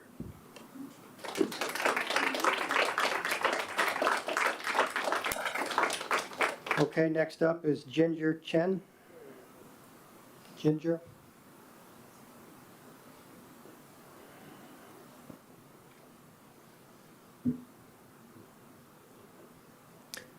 Thank you for the opportunity to address the Newcastle City Council. I represent P-Flag Bellevue Eastside, an organization that has existed for 50 years, a community of families, LGBTQ loved ones, and their allies We are dedicated to the mission of creating strong, compassionate, loving families where our LGBTQ loved ones can blossom to their full potential. I actually will come to you with my comments today from an unusual perspective. I am an engineer. I hold 83 technology patents. And in that work, I have learned something, I've learned a lot about the power of creativity and how it emerges from the ideas that land outside of the mainstream. You look at art that impresses you and you say, wow, because it surprises you. In the world of patents and inventions and in technology and the advancement of society, we look at amazing ideas and we know that we sometimes say, wow, because we did not think of those ourselves. In the world of patents, it is well known that by analyzing millions of them, we see that the value of patents that are created by teams of only men, they're great patents. But when you add women to those teams, the value of those patents, the nature of those inventions, the opportunity to advance and solve society's problems, they dramatically increase with mixed teams. And so we ask the question, why is it that only 17% of patents have women in the list of inventors? Women are often told that their contributions don't matter, or that they're dismissed, or that they aren't encouraged to participate because they have been erased from the history of much of engineering. And with that, I come back to the plan of January. The erasure of language that is intentionally inclusive and supportive of communities that have been traditionally left out means that you will be leaving value, you will be leaving solutions on the table and turning your back on them. The history of creation and invention understands this to be true, and we do not want to see people left behind because they have so much to contribute. And that includes LGBTQ people. It includes people of color, trans people. There are so many ideas of incredible value that you don't want to walk away from. And in erasure is silence and dismissal. And I urge you to keep the language of the January plan because it means that you care about solving your community's problems with creative ideas. Thank you, Ginger. Thank you.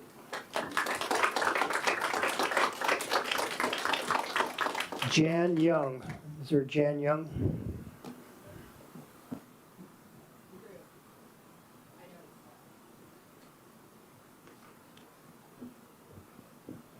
Hello, Mayor Clark and Newcastle City Council. I'm Jan, she, her, Young from Kirkland. I'm one of the 250 plus members of Eastside Pride Pacific Northwest with 600 followers. We collaborate with 13 other Eastside cities. Our mission, foster unity, celebrate diversity, build bridges across communities. Our vision, a world free of prejudice and bias, where everyone is safe, valued, and feels a sense of belonging. Your city's vision for the community includes for diversity and safety as well. I'm sure Eastside Pride would like to work with the City of Newcastle and add you as our 14th city collaborator. We've met many of your residents who love your city and simply want to feel safe and belong. However, with the amendments that were recently proposed by Mayor Clark, removing references to DEI and removing climate and sustainability measures does not convey diversity, safety, and belonging to other cities and to those who would work and visit in this city. All other major cities, and even cities of your size, include DEI, climate and sustainability measures in their comp plans. To dig deeper, one need only read Jamel Bouet's analysis in his New York Times newsletter, and I'm paraphrasing. A tax on DEI isn't about increasing merit or fighting wrongful discrimination. It is about reimposing hierarchies of race and gender onto American society. The war on DEI is a war on the civil rights. and itself an attempt to turn back the clock on equal rights, working under the guise of fairness and meritocracy. He goes on to say, none of this is about fairness or colorblindness or DEI. This is an effort to re-entrench white supremacy, to resegregate the federal workforce, colleges, and corporate world, to penalize anyone who dares to entertain the notion that systemic racism exists. And with that, I hope to visit Newcastle often and at a time where DEI and climate change is recognized and a part of the fabric of the community here. I hope to visit for the next 20 years. Thank you. Thank you, Jan. John Culver. John?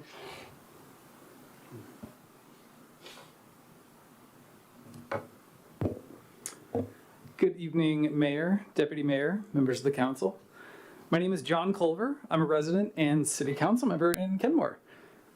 Now, hearing a pretty clear mandate from the public comment tonight, I am hoping and assuming that folks showing up overwhelmingly urging this council to do the right thing and keep DEI and climate in your comp plan. I'm hoping that's persuasive. I mean, it's 2025. The moral and policy case makes themselves. So I'm hoping that community voices matter in Newcastle and collective wisdom prevails tonight.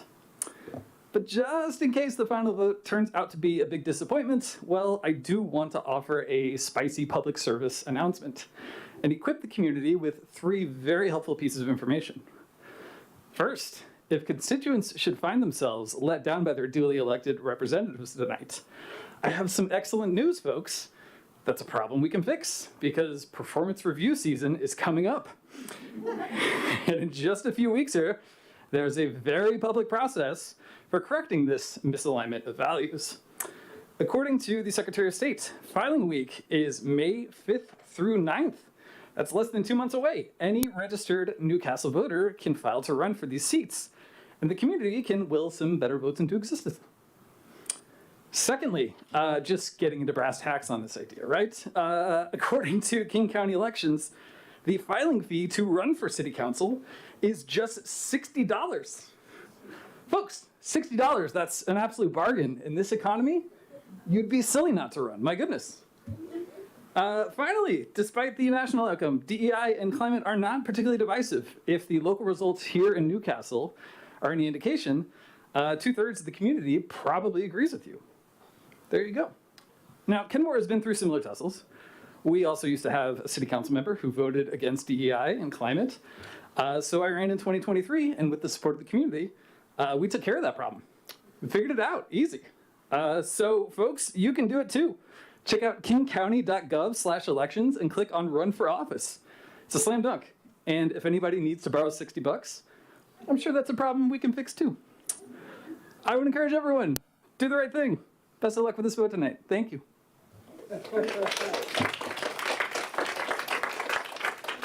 Thank you, John.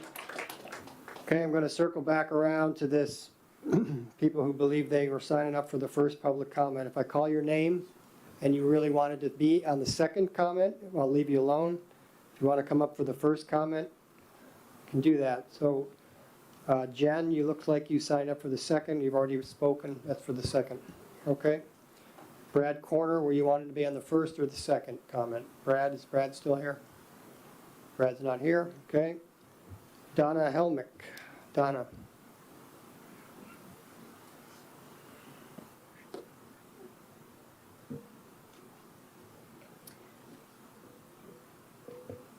Mayor Clark, esteemed council members and members of the public, I'm Dr. Donna Helmick. I'm a licensed dentist here, and I've never recalled anybody discriminating against me just because I was a woman. I just wanted to put that out there. You know, I was one of 3 members in a class of 100, and it was wonderful. It was really great. I would like to make a general comment, and that has to do with our Constitution of the United States.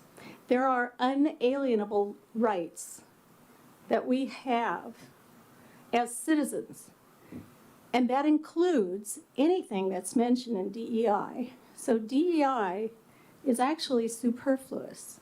There are other laws and legislation that cover all of those things.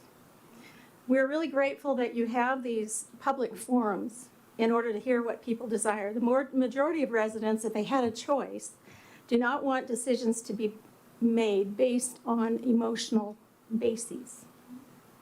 And when we see emotional outcry, it actually kind of turns a person off, at least a person who's been educated. You know, we want to make decisions based on merit and the character of the issue. Above all, we don't want a decision to be forced by filibustering,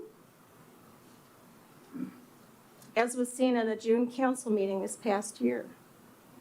We want you to continue the mandate that has been given to this council to create an environment for this city that will cause it to be perpetuated generation after generation by those who can perpetuate it and who will perpetuate it. We don't want pandering because someone feels different or because they were unfortunately slighted or belittled. We're actually very sorry that those kinds of things have even happened to any of you. We want common sense to be the rule in Newcastle. We don't want to legislate based on emotion. Something you may not have considered is when the overwhelming majority of our country recently voted for a new government that would make sense, and when the president on a federal level signed an order reversing the old DEI order, which was challenged in the appellate court, but was upheld and is now federal law, we ought to recognize the reach of that executive order once again. It removes color of skin, gender, and sexual orientation or any subculture from the equation, and therefore all wording in official communication and orders focuses on the merit and the character of that decision. Continuing the trend of DEI language, not realizing that all of it is provided in other legislation, will eventually cause the city to lose federal funding, if we are getting any, if the DEI wording is not eradicated. May I ask you to wrap it up, Donna, please? Your understanding of this very important point will determine how you vote and will help to determine your political position for or against common sense. Thank you, Donna. Excuse me. Shelby Hanson, were you intending to talk at the first one? Come on up.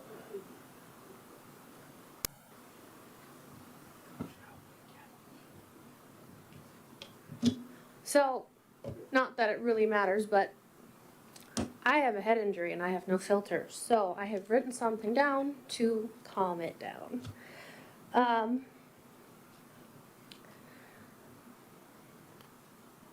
DEI, divide, exclude, and infect.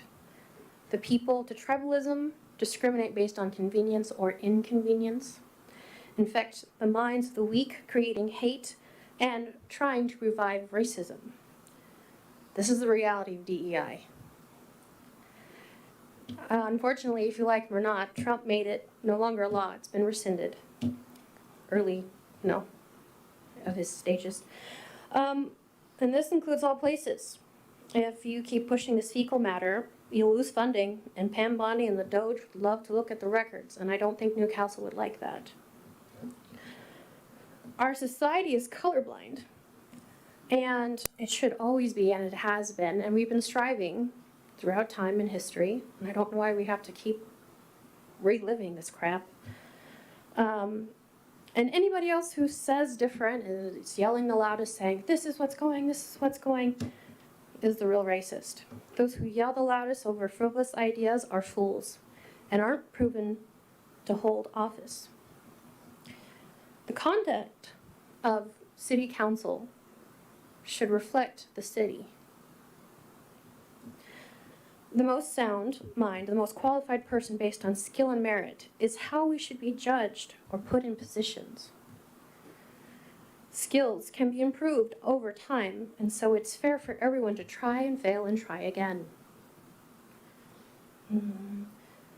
I think that people can have an argument without being a child, without being hysterical or mean, is a good skill to have and it's a great characteristic, especially in someone who is in a leadership position or a council member.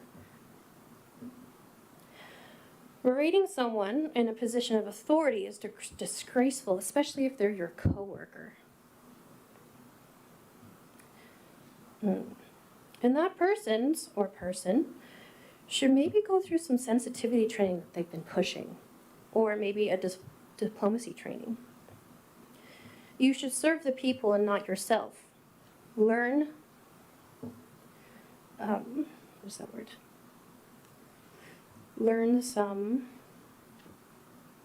Have some decorum for your position. Don't be a tyrant. Thank you, Shelby. Okay, council, we have one comment left, so we're at a next 30-minute break, but I'm going to just allow this last comment and we'll be done. Okay, one more comment. The last person out on the list is Gary Lindahl. Gary, come on up.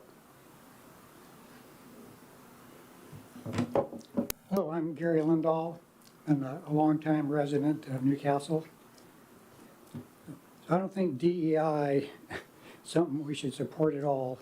I think it has no place in government. So let's just call it what it is. It's discrimination. You're selecting protected classes that can be hired and promoted more qualified people. So if you really want diversity, just hire the best. Diversity will take care of itself. And DEI should not be confused with protection of the handicapped or the elderly. That's just a scare tactic. And in the DEI universe, Asians are not one of the protected classes. So remember that when your kid can't get into college because they're not diverse enough. Thank you. Thank you, Gary. Okay, ladies and gentlemen, thank you everybody who made a public comment tonight. We're very grateful for that. We also, for the record, received a number of emails. And just before the meeting started, we received a petition with 81 signatures in favor of the proposal tonight, comp plan.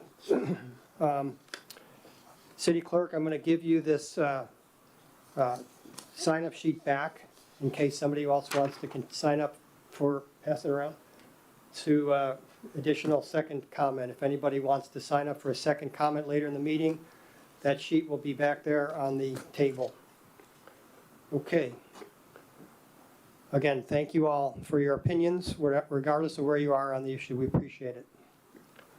Next up is ceremonial presentation, which we have none. So we have council comment is next. I will ask Councilmember Charbonneau to start us out tonight. Thank you. Thank you folks for coming and speaking. I always appreciate it when people care about government in any capacity.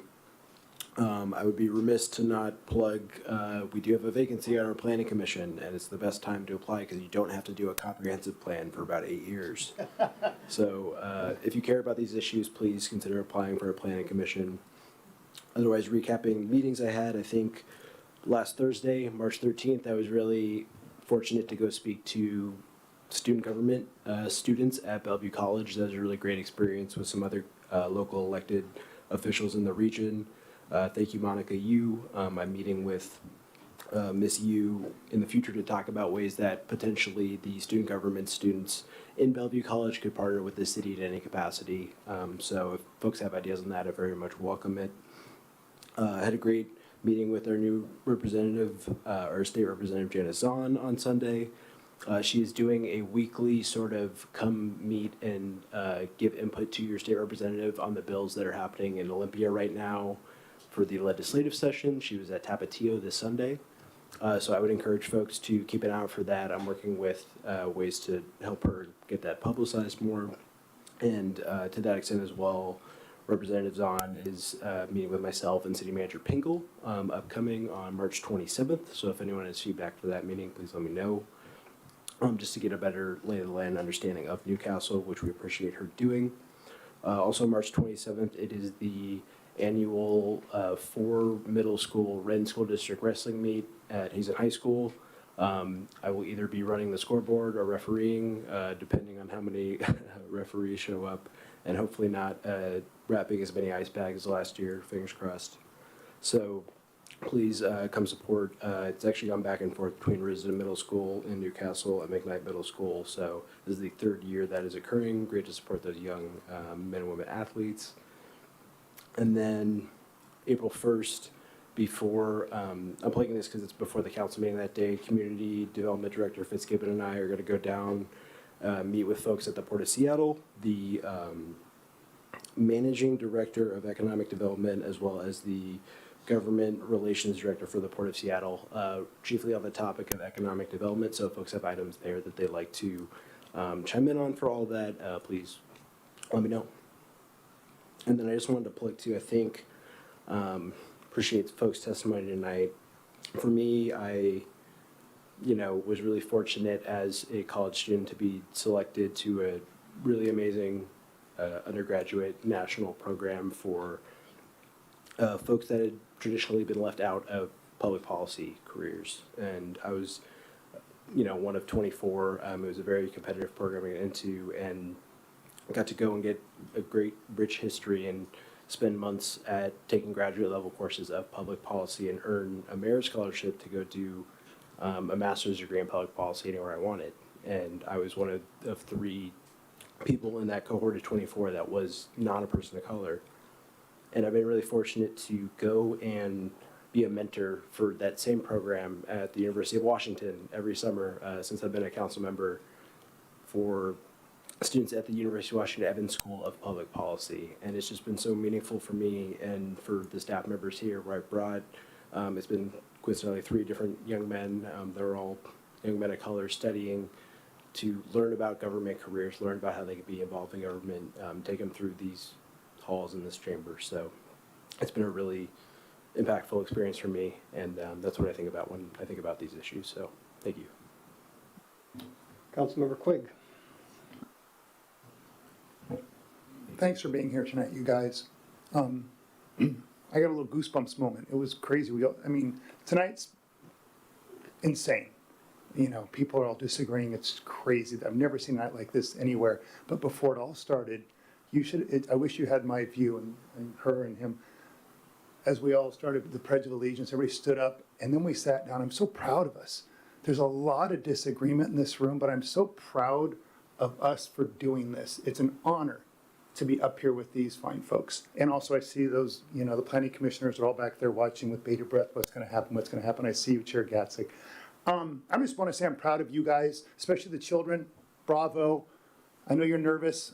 I've recognized some of you from Risden. It's really neat to see you guys here, and your parents are so proud of you. And I just want to say it's an honor to be up here, and it's going to be a hell of a meeting. Thank you. Folks in the hallway, there's some seats that opened up. If there's people in the hallway who want to sit down, just letting you know there's seats. Councilmember Griffin, go ahead. Thank you, Mayor Clark. I want to welcome everybody tonight. It's great to see all the people out there and hear from both sides of what's going on. I'd like to remind the people that we up here were elected to be representatives of, as I was corrected last week, of all the people. But when it comes to voting, you can't really vote where you're going to satisfy everybody. You're going to satisfy the people that you believe want you to vote the way you want to vote. And that's our job as council members. Our job is to vote for whatever we believe that the majority of the people want. Thank you. Councilmember Sherlock. Thank you, Mayor. I don't have any prepared comments, but I just want to say thank you to everybody who was brave and came up to the podium. I know how scary that can be. I'll echo especially the young people that came up, but I think it's scary for the adults too, just so you know. It's really, my heart is so full when so many people engage in local government. Call me crazy, but I find it very interesting. So I just really love to see so many people coming here and letting us know how you feel. And I really look forward to the discussion tonight. So thank you. Councilmember Burford? Thank you, Mayor. I'd like to thank each and every one of you coming to this council chamber. What a big crowd. I heard you and I hear you and I see the signs and everybody is holding. And really, I'm really impressed. Just like our children, our students, they're so brave, including all the adults. And also, thank you all the neighbors and our nearby cities friends too. And so it's, as your council member, you know, we work for each and every one of you. I work for the people who voted for me. I also work for the people who didn't vote for me. And so it's like this is an important night for us. And, you know, we have both sides, you know. We're going to decide, hopefully, you know, all for the good of our city, because each and every one of you, you care for our city. Now I want to share something really special in our community. And so last council meeting on Tuesday, on March 4th, we had a wonderful event at our library, Newcastle Library, organized by Newcastle Arts Council, our own Newcastle Arts Council, which was youth art exhibition reception. A lot of young artists, they showcase their talents, and right now you can still go to enjoy, which is, here's the flyer from March 1st until the end of this month, March 29th. You can also cast your vote, and also because art is universal language, you know, we promote imagination and creativity. Also, I would like to thank Newcastle Arts Council for continued dedication and providing this arts in our community and beyond. Also, second one, which is our Friends of Newcastle Library, is going to have an annual book sales. So all the money, all the dollars, always goes back to the community, provide programs for all ages. So please consider come, and it will be on Friday, March 28th. Actually, it starts from Thursday all the way until Saturday.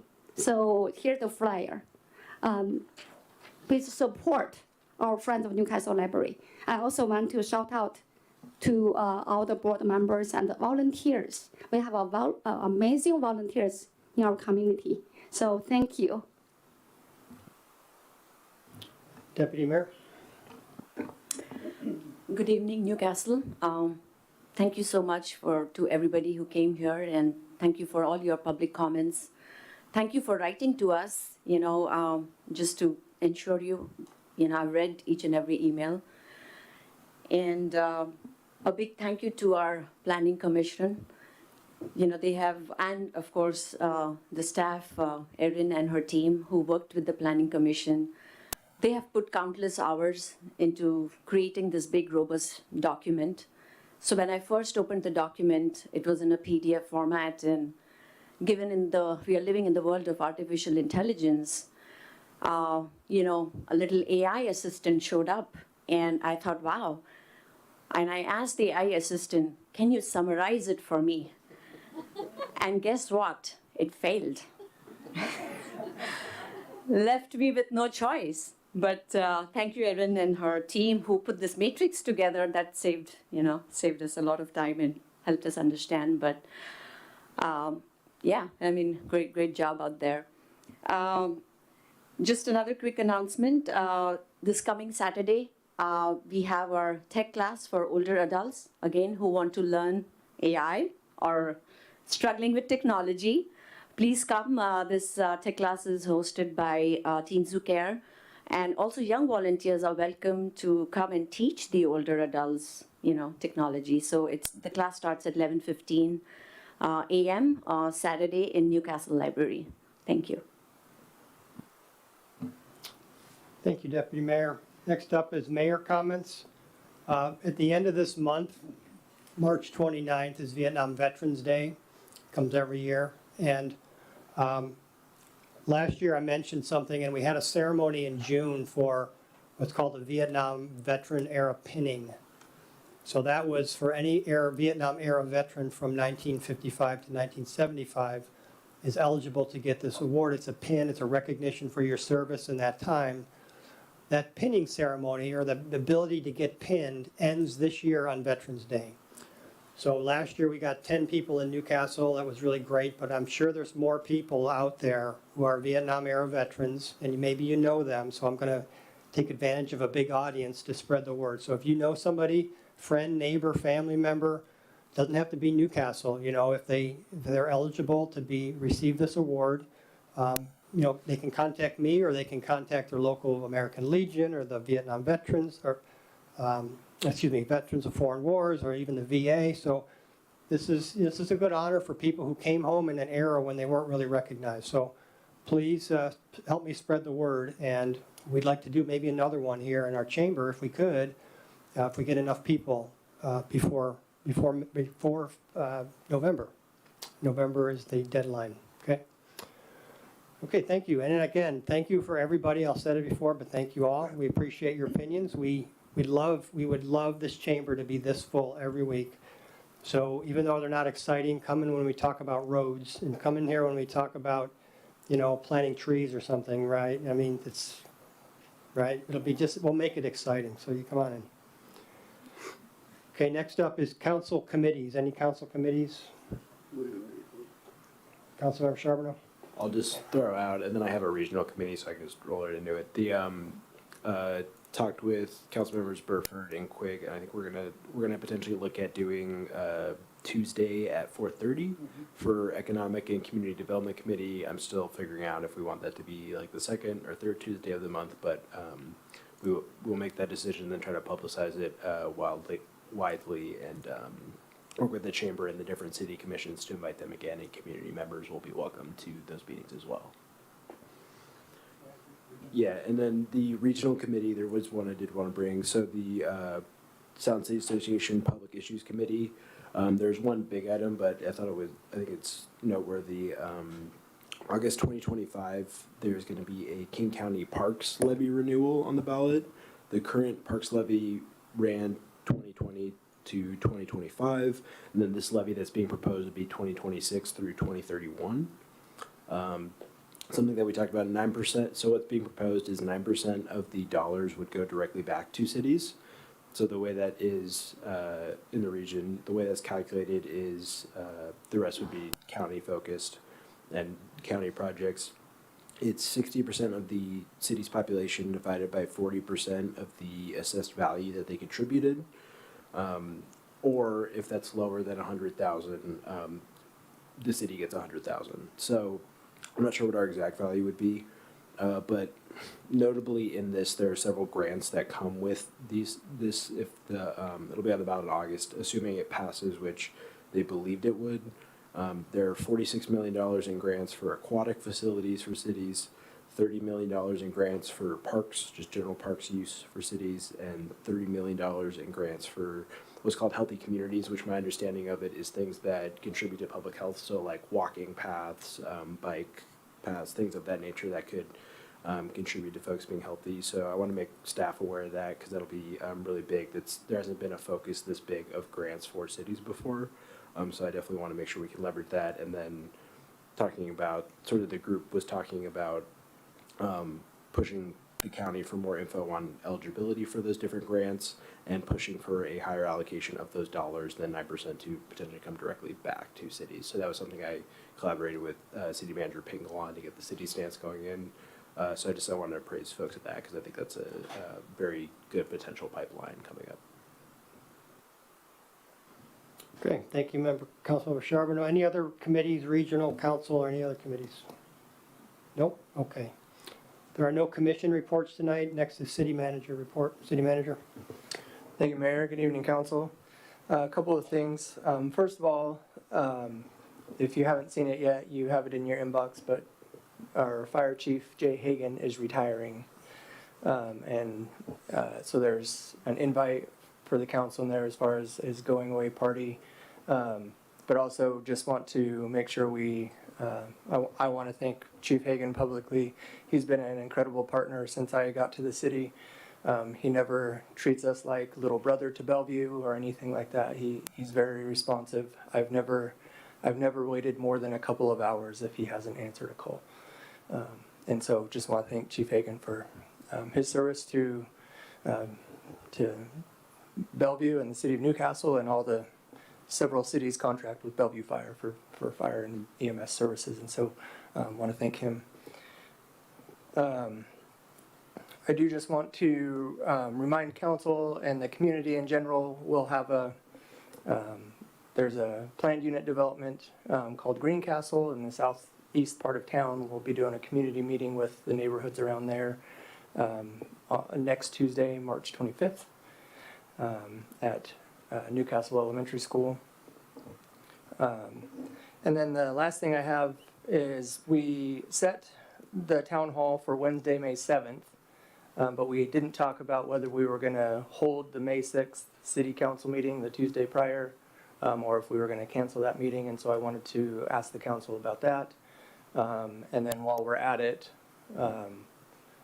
ask the council, and it might be a little early to consider it, but if you have summer plans that you're trying to make, over the last couple of years at least, we've canceled the first meeting in July so that we didn't have a meeting 4th of July week, and then we usually cancel the first meeting in August because it's National Night Out. And so I just wanted to put those in front of the council to see if we wanted to, first of all, the May meeting right before Town Hall, but while we're at it, those next two meetings that we've canceled over the last couple of years, do we want to deal with that, or we can deal with that down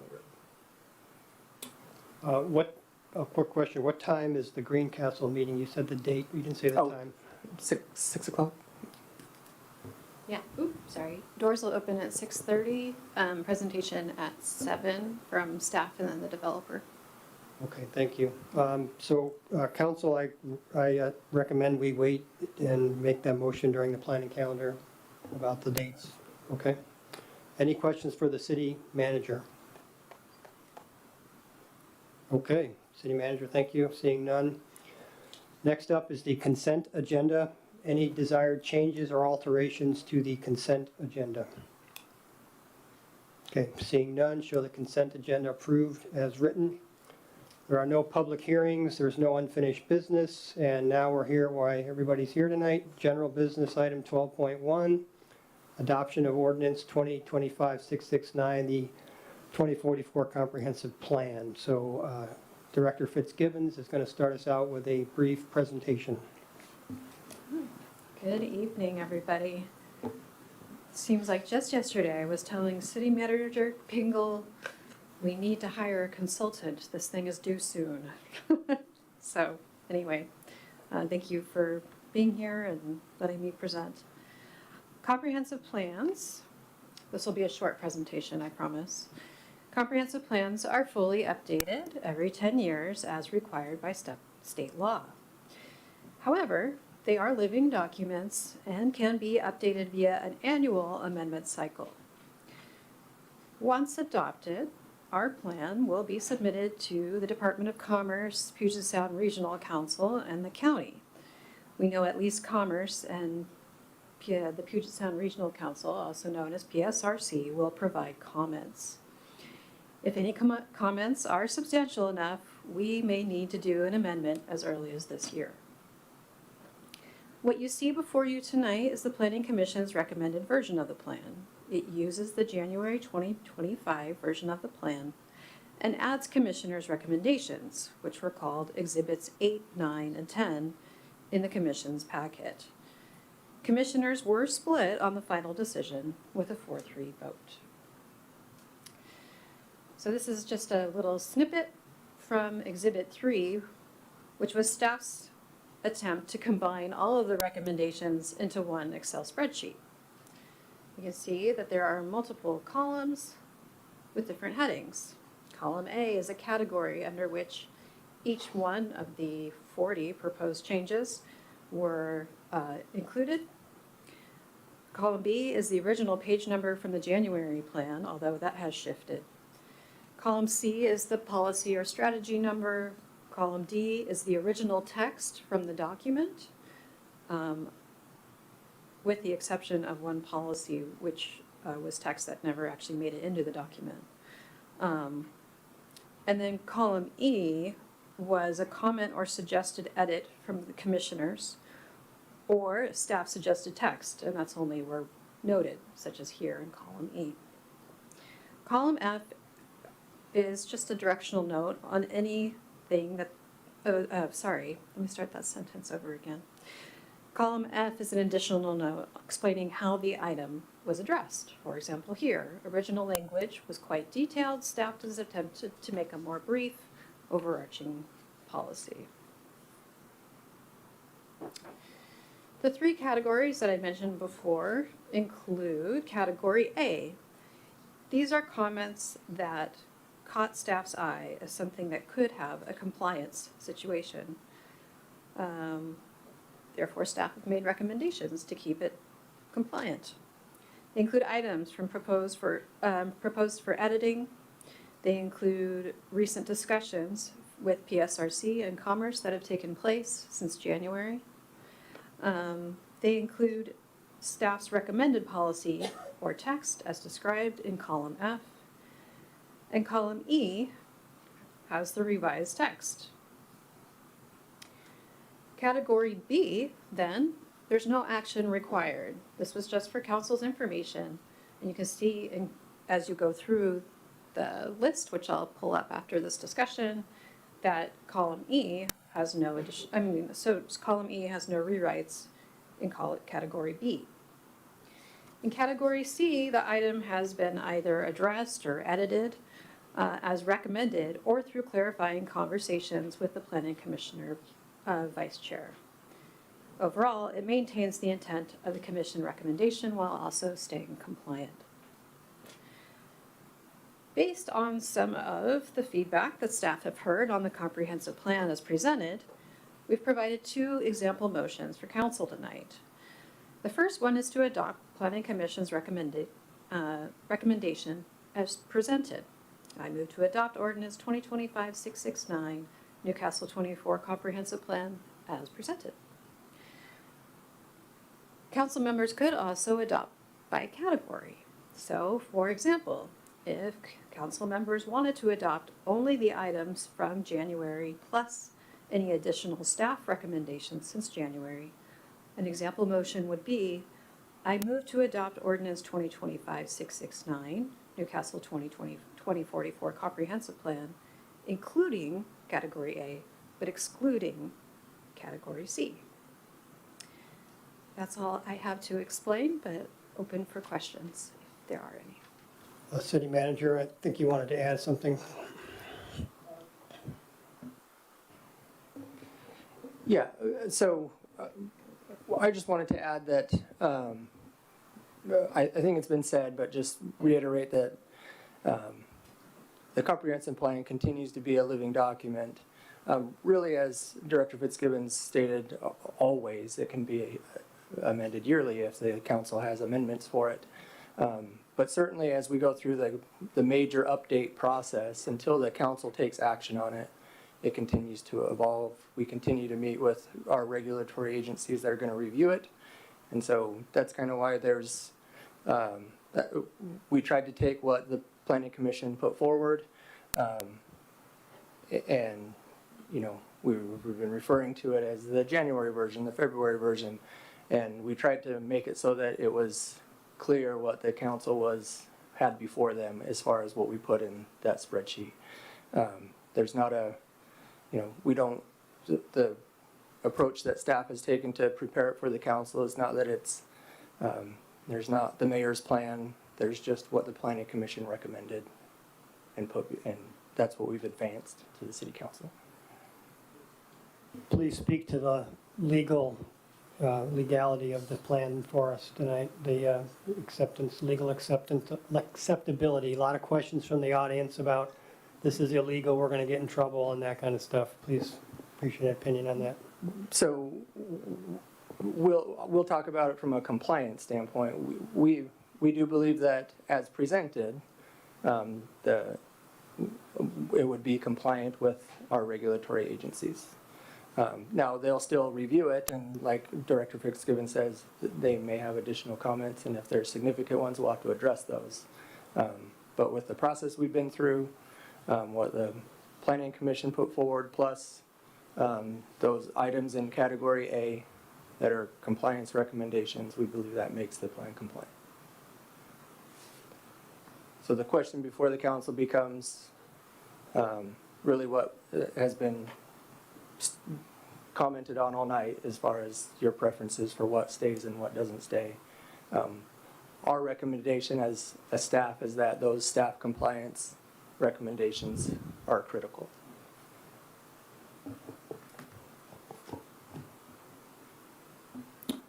Okay, thank you, City Manager. Thank you, Director Fitzgibbons. Okay, I will entertain any questions. Councilmember Quigg? Thank you, City Manager. You actually answered the question I was asking about the compliance issue. So I just want to take a second to brag on you, Director Fitzgibbons.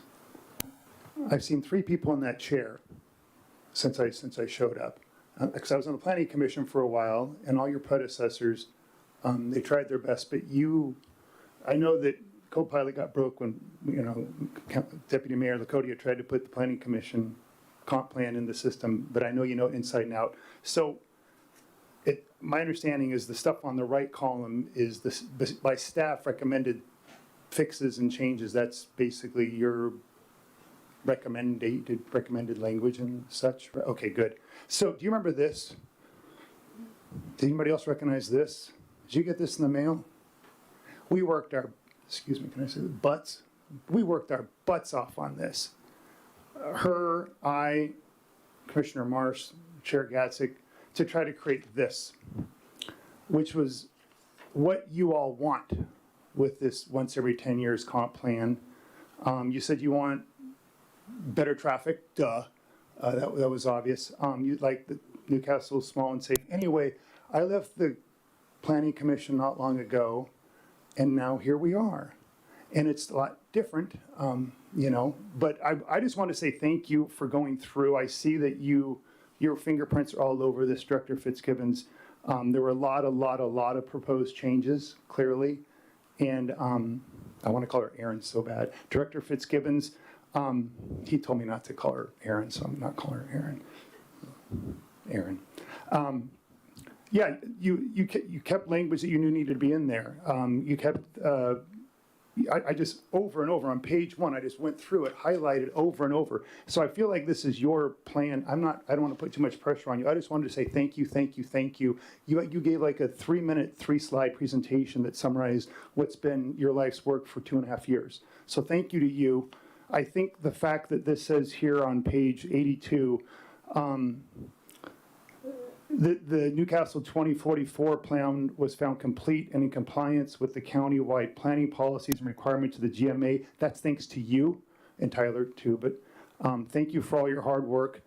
My understanding is we have 2 options on what we can do tonight. I kind of want to go with all the recommended improvements and changes that you negotiated, worked through with, City Attorney Chambers over there to make sure it's in compliance, because I think that's critical. I think we cannot put something forward that isn't in compliance, because that's going to cause all sorts of GMA complications. So I may not get this seconded, but I'm going to give it a go.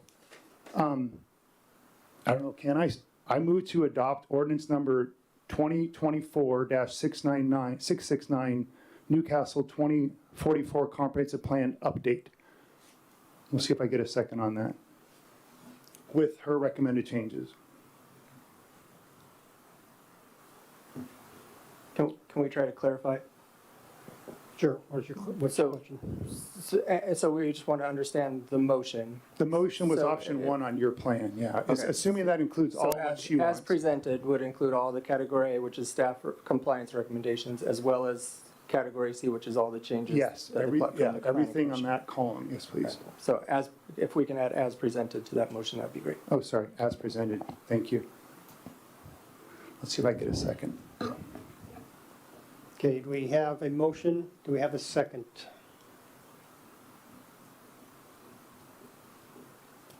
Okay, motion fails for lack of a second.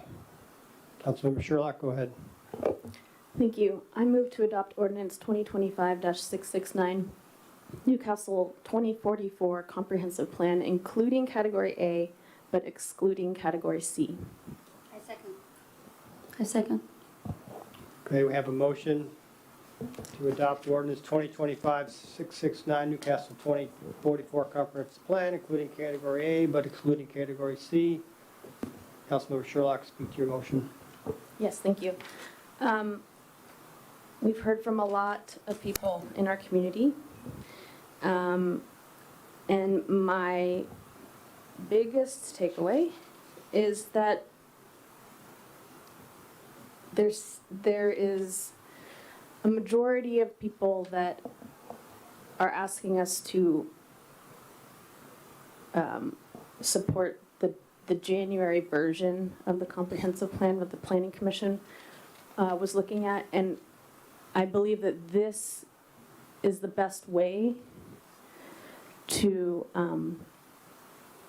adopt as close to that as possible, because since then, everything in the category A, Director Fitzgibbons and her team and our city attorney have made sure that in order to be in compliance, we need to make a few tweaks, and category A takes care of all of those things. Excluding category C would, or including category C would bring it to this February version that the Planning Commission recommended, 4-3. And again, I just don't agree with that, because we've heard from a lot of people with wonderful words and explanations. And the thing that really jumps out to me is the 2 years of work that the Planning Commission did. And I think it's really important to honor that. And that's why I've made this motion. Councilmember Burford, you have second comments? Yeah, I just want to say I have received a lot of emails. I read all your emails. I took a lot of notes, also including tonight, everybody's input and your feedback. And thank you for sharing your thoughts. I also, I feel strongly, that's why I just echo what Councilmember Sherlock said. To be in compliance, also, that's why I'm going to agree, that's why I agree, we need to keep category A, and then, but excluding category C. That's all. Thank you. I will entertain any other comments before we take a vote. Councilmember Griffin. We have a really nice city, the city of Newcastle. You know, we got here without having to have the DEA letters, didn't we? We didn't. I don't see how you can say that, because we haven't made this an issue in the past. It came up when we started looking at the comprehensive plan, and the state saying that you had to have the DEA involved in there. And I believe that you start talking about DEA, you're going to wind up having some problems with racism, because you're going to make it known that, okay, we might have a problem here, let's talk about it. We don't have, some people say, well, just because you don't see it, it isn't there. Well, show it to me then, I'd like to see it. I'd want to see it, because I would hope that I could help.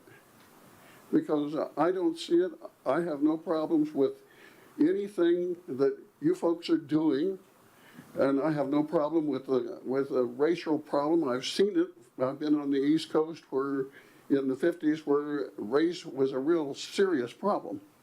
We don't have that here. We haven't had it since I've been in the city of Newcastle, and I've been there 41 years. I don't understand why we need this kind of information in our comprehensive plan to make us, is it going to make us different? Are we going to be better because we have those letters stamped on our forehead? You say yes. I say no, I don't believe it. I think that we're looking for a problem that we don't have. So I think that's a sad part that we're looking at tonight. Deputy Mayor, go ahead. I just want to say that I also support the motion that is on floor, adopting, including category A, but excluding category C. There are certain core values that Newcastle was built on, and I believe that we cannot shy away from that. We need to continue to maintain that. And I think a lot of people have already voiced it today. And I would support what the general, people want and maintain our values and principles of Newcastle. Any other comments? Okay, I just got a couple comments. So, first of all, I'm really flattered that so many people think I have so many powers in Newcastle that I can just make my own plan and just, get it through there. I wish that was the case, because this wouldn't look the same way at all, right? It's 400 pages for a vision statement, really, of Newcastle. It should be like 3 pages.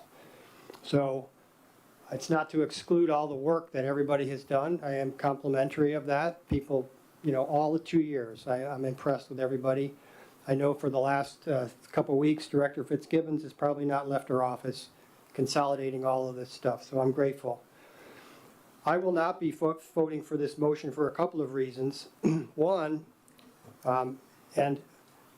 anybody who read this material before they came to the meeting and said, well, they're taking all the DEI out, didn't read anything in here, because all the compliance, section A, includes everything that people were complaining that was going to be taken out. So that's still there. So that's disappointing. That please come to the meeting and read the stuff so that you know what you're arguing for, that it's already there. So that aside, the section C items were put in there, were simplified. So the Director Fitzgibbons said something really profound at one of our recent meetings. She said, when a builder comes to Newcastle and looks and decides what they want to do, they have to know what they can and cannot do. It can't be ambiguous. They got to know, I'm going to build a house, I want to build a subdivision, I want to build a business. What can or can I not do? So in section C, I'll give you an example. One of the items that's really subjective and ambiguous, and that I objected to because of the ambiguity, says the city should encourage and support businesses to adopt practices that are environmentally and socially responsible. Well, that sounds really great, but I'm a builder and I'm coming to Newcastle and I don't know what the heck that means. Does that mean I got to build a special building with super insulation, or do I got to build a building 3 feet apart? Or it's nonsense. It doesn't mean anything. Hence my objection to that. So section C went through all of the ambiguous stuff and either took it out because we don't want the builders to be confused, or it changed the word so that it made sense. That's the purpose of section C, or category C, in this document. My colleagues, by voting against section C, are placing ambiguity and subjectiveness back into the comprehensive plan, which is going to make it harder for future developers in our city, and we don't want to discourage them. So that's why I will not support a plan that does not include section C. However, like I said before, I would not include a lot of this stuff in this plan. So I cannot support this motion at all, and I think, and I'm disappointed, frankly, that we're going to be putting this ambiguity in there. We received, a lot of comments, emails, and so on. There was more comments, emails, and signatures in favor of keeping this section C than there were to take it out. So I would, encourage my colleagues to vote with the majority. I've heard a lot of them say over time we got to take care of the majority, so that would do that. Again, a lot of hard work went into this. I want to make sure that everybody's recognized for that, even though I don't agree necessarily with some of the final elements. I want to thank everybody who worked super hard on this, because, everybody, regardless of your opinion, loves Newcastle. I think we can all agree on that, right? We all robustly said the Pledge of Allegiance. I'm sure we all robustly would cheer for Newcastle, regardless of what goes on behind the scenes. So I will not support this motion. Any other comments? Okay. We have a motion on the floor. to adopt ordinance 2025-669, Newcastle 2044 Comprehensive Plan, including category A, but excluding category C. All in favor? Aye. All opposed? No. No. Okay, the motion passes 4-3. Congratulations, Newcastle, you have a comprehensive plan. So I will ask the Community Development Director or the City Manager at this point, what are the next steps required from us as a council? Do we need to address any language in here tonight? Do we need to talk about any additional things? I don't think so. No. Okay, then please update the council and maybe the public on the next step, please. As mentioned before, so the comprehensive plan will essentially revert back to the January 16th version. However, the additional items for compliance that have come up since that time will be added or remain from the March 18th version. The document will be submitted within 7 days, business days, to the Department of Commerce. It'll be submitted to Puget Sound Regional Council and the county for their review. I do have one question. Gary Campen brought up an excellent point, and about he's concerned that what he submitted and what you agreed on in the trails is not in there. What, can you address that? Yeah, there were several discussions between Newcastle Trails and staff, and there was also an email sent today. Some of those are, staff can make any adjustments to typos, Scrivener's errors, etc. However, they're specifically on the Sylvan Park, that needs to go through the Community Activities Commission, as their charge is to review parks, and they have not reviewed that one. So they need to review it and recommend it before we put it in a comprehensive plan. And that has been discussed. Okay, but you're confident that the Parks and Trails element is up to date as the Parks and Trails, or the Trails group wanted?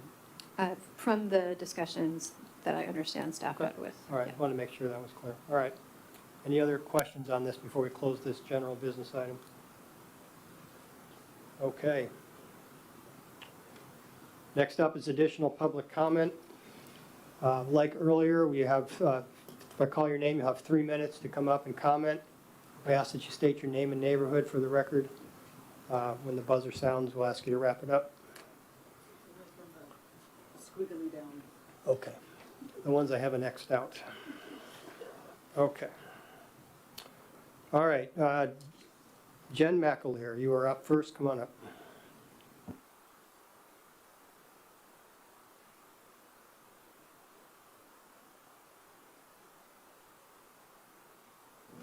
I forgot my paper. I have to read from my tiny phone.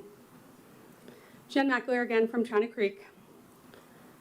Different topic, same concern. Start with a quote from Mayor Clark back in June 2024. If we start raising flags, then we got to raise everybody's. Do you want a Hamas flag flying over the city of Newcastle, or a MAGA flag? How about a Trump flag or an Antifa flag? We're not going there, folks. Not while I'm mayor. I'm sorry. I find it really interesting that your perspective on flags has evolved so much, as well as on proclamations over the last year. Happy to hear that, and I'm hoping that we can look forward to your support of the pride flag and proclamation this year, since you have a newfound appreciation for other flags other than just the U.S. flag. Speaking specifically about veterans, POWs, and MIAs, I want to say for the record, I'm very much in support of them and have absolutely no problem with a POW MIA flag. Flying it for 100 days a year is a political stunt. You talk a lot about special interest. In this room specifically, you've mentioned it repeatedly. My research shows that there's been 82,000 Americans who are registered as POWs or MIAs, which is atrocious and horrible, and it should never happen to any American. But there's 20 million minimum LGBTQ members. So when we're talking about special interest, let's just have some intellectual integrity. I've talked before about the hypocrisy of some of the people up on that dais, and I think that your approach to trying to trick people out of having to fly the Pride flag in June by making sure that the POW MIA flag was flown is really disgusting, and again, it's not impartial in any way, and I think that you should be ashamed. I definitely am. Thank you. It's not common that I respond to public comment, but I will not sit here and have somebody tell me that veterans are a political stunt. How dare you? This country was founded because veterans lost their lives. Hundreds of thousands of people died for this country so that you could fly your pride flag. And man, I am pissed. I'm sorry. This is out of line, and perhaps my council members will censure me for this, but do not ever disparage veterans in my presence, right? Those 82,000 people who never came home will never have a chance to have a family or grow up while you can fly your pride flag. They sacrificed their lives all over the world for America and for freedom around the world. I tolerate your comments, which are always on the attack, and all in your libelous comments on Facebook. I tolerate it because, you know, you probably can't help yourself, but don't ever disparage veterans in front of me.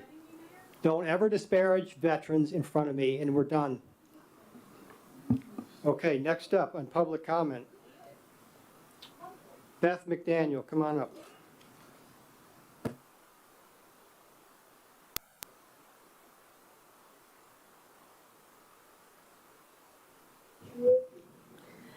Good evening, Council, Mayor. I just wanted to kind of just put maybe a footnote on the vote that just happened with regards to the Planning Commission, and I thank you, Jim, and the Planning Commission for all the effort that you did on that plan.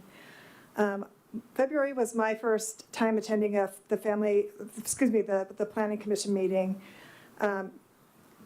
Councilman Griffin, you testified before the commission, and you identified yourself as a councilman in your opening comments, and your comments are very similar to what you did tonight. Mayor Clark, you also testified before the commission, and in your comments, you stated, you know, how you would vote. So very clear that you are testifying as mayor.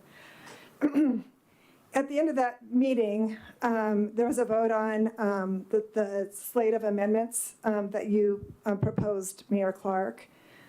And that vote passed, 4-3. And of the four, one of the commissioners had just taken the seat in January, so he had not worked on the plan. Two of the commissioners did not speak the entire meeting, so I nor the public know why they voted that way. But a few comments that came out before that vote were troubling to me. Just as far as, we're not going to address these, one by one, the staff will take care of it. I think that we, as taxpayers, we need to all be good stewards of the city's resources and to not, throw things on the staff, that we need to take care of that both as commissioners in whatever capacity we serve in for the city.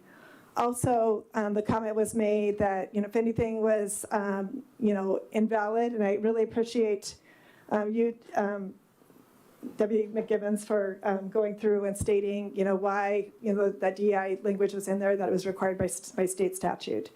But basically, the comment was made that, if the state rejects it, that we'll just deal with it. I think that we need to be better than that and just be good stewards of it and to make sure that we are doing things that are in compliance, that we don't have that. I have 44 seconds left, and so I just wanted to bring up the issue for the flag again. Thank you for your comments last meeting. Mayor Clark, you educated me, with regards. I didn't realize that there was 10 times legislatively that municipalities are required to fly the POW flag. What I would like to see, I have no idea how to accomplish this. I'll have to have a conversation with the city manager because I don't know how it works out budgetary. But I would really like to see the city have 3 flagpoles The remaining flagpole and two shorter, shorter flagpoles, one of which would fly the state flag and the other one would fly public interest flags. So that way we're not, desecrating, I mean, that's a terrible word to say, but just really honoring, our nation's flag by having it on its own pole. Thank you this evening. Thank you for all you do. Thank you, Beth. Thank you. Andy Jacobs, come on up.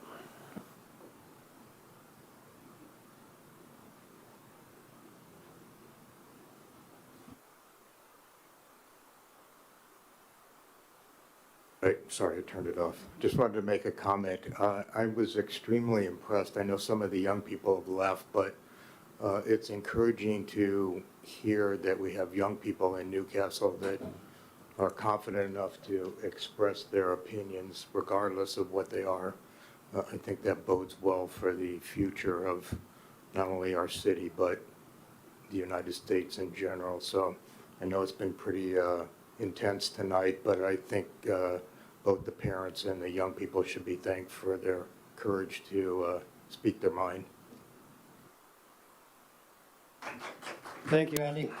That concludes our second public comment. Thank you, everybody, for speaking. Next up is the planning calendar. I guess we'll now ask any council member if they want to make a motion to, like the city manager said, to forego some of the meetings. Anybody?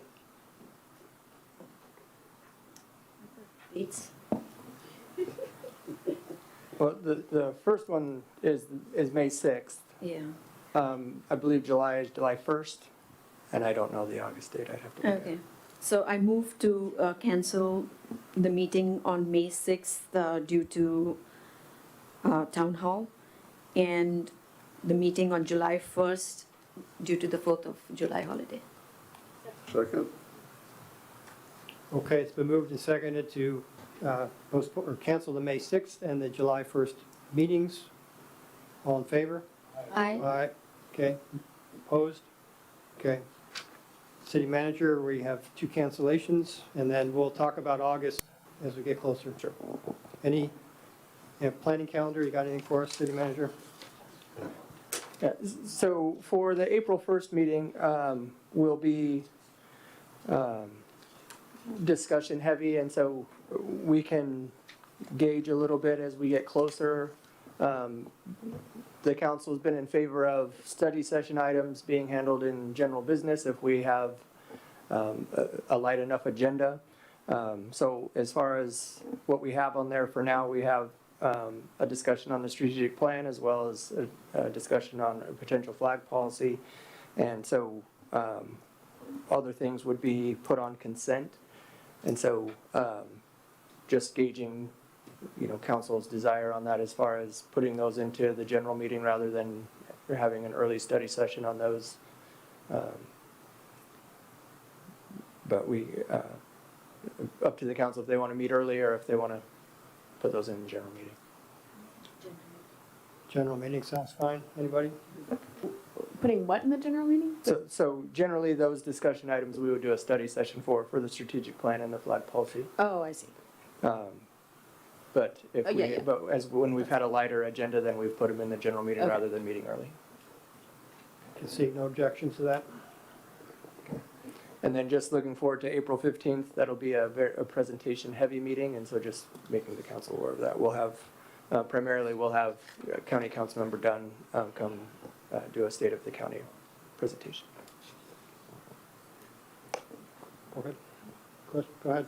Just, I forgot to mention in my council comments that Councilmember Burford and I are going to go down to Olympia with Thursday, with our lobbyist, just to meet with the delegation. She's set up times for us to go, and we're just reiterating our legislative agenda that we all gave the thumbs up for. So just wanted to give you all heads up on that. And I think others are welcome to join if you want.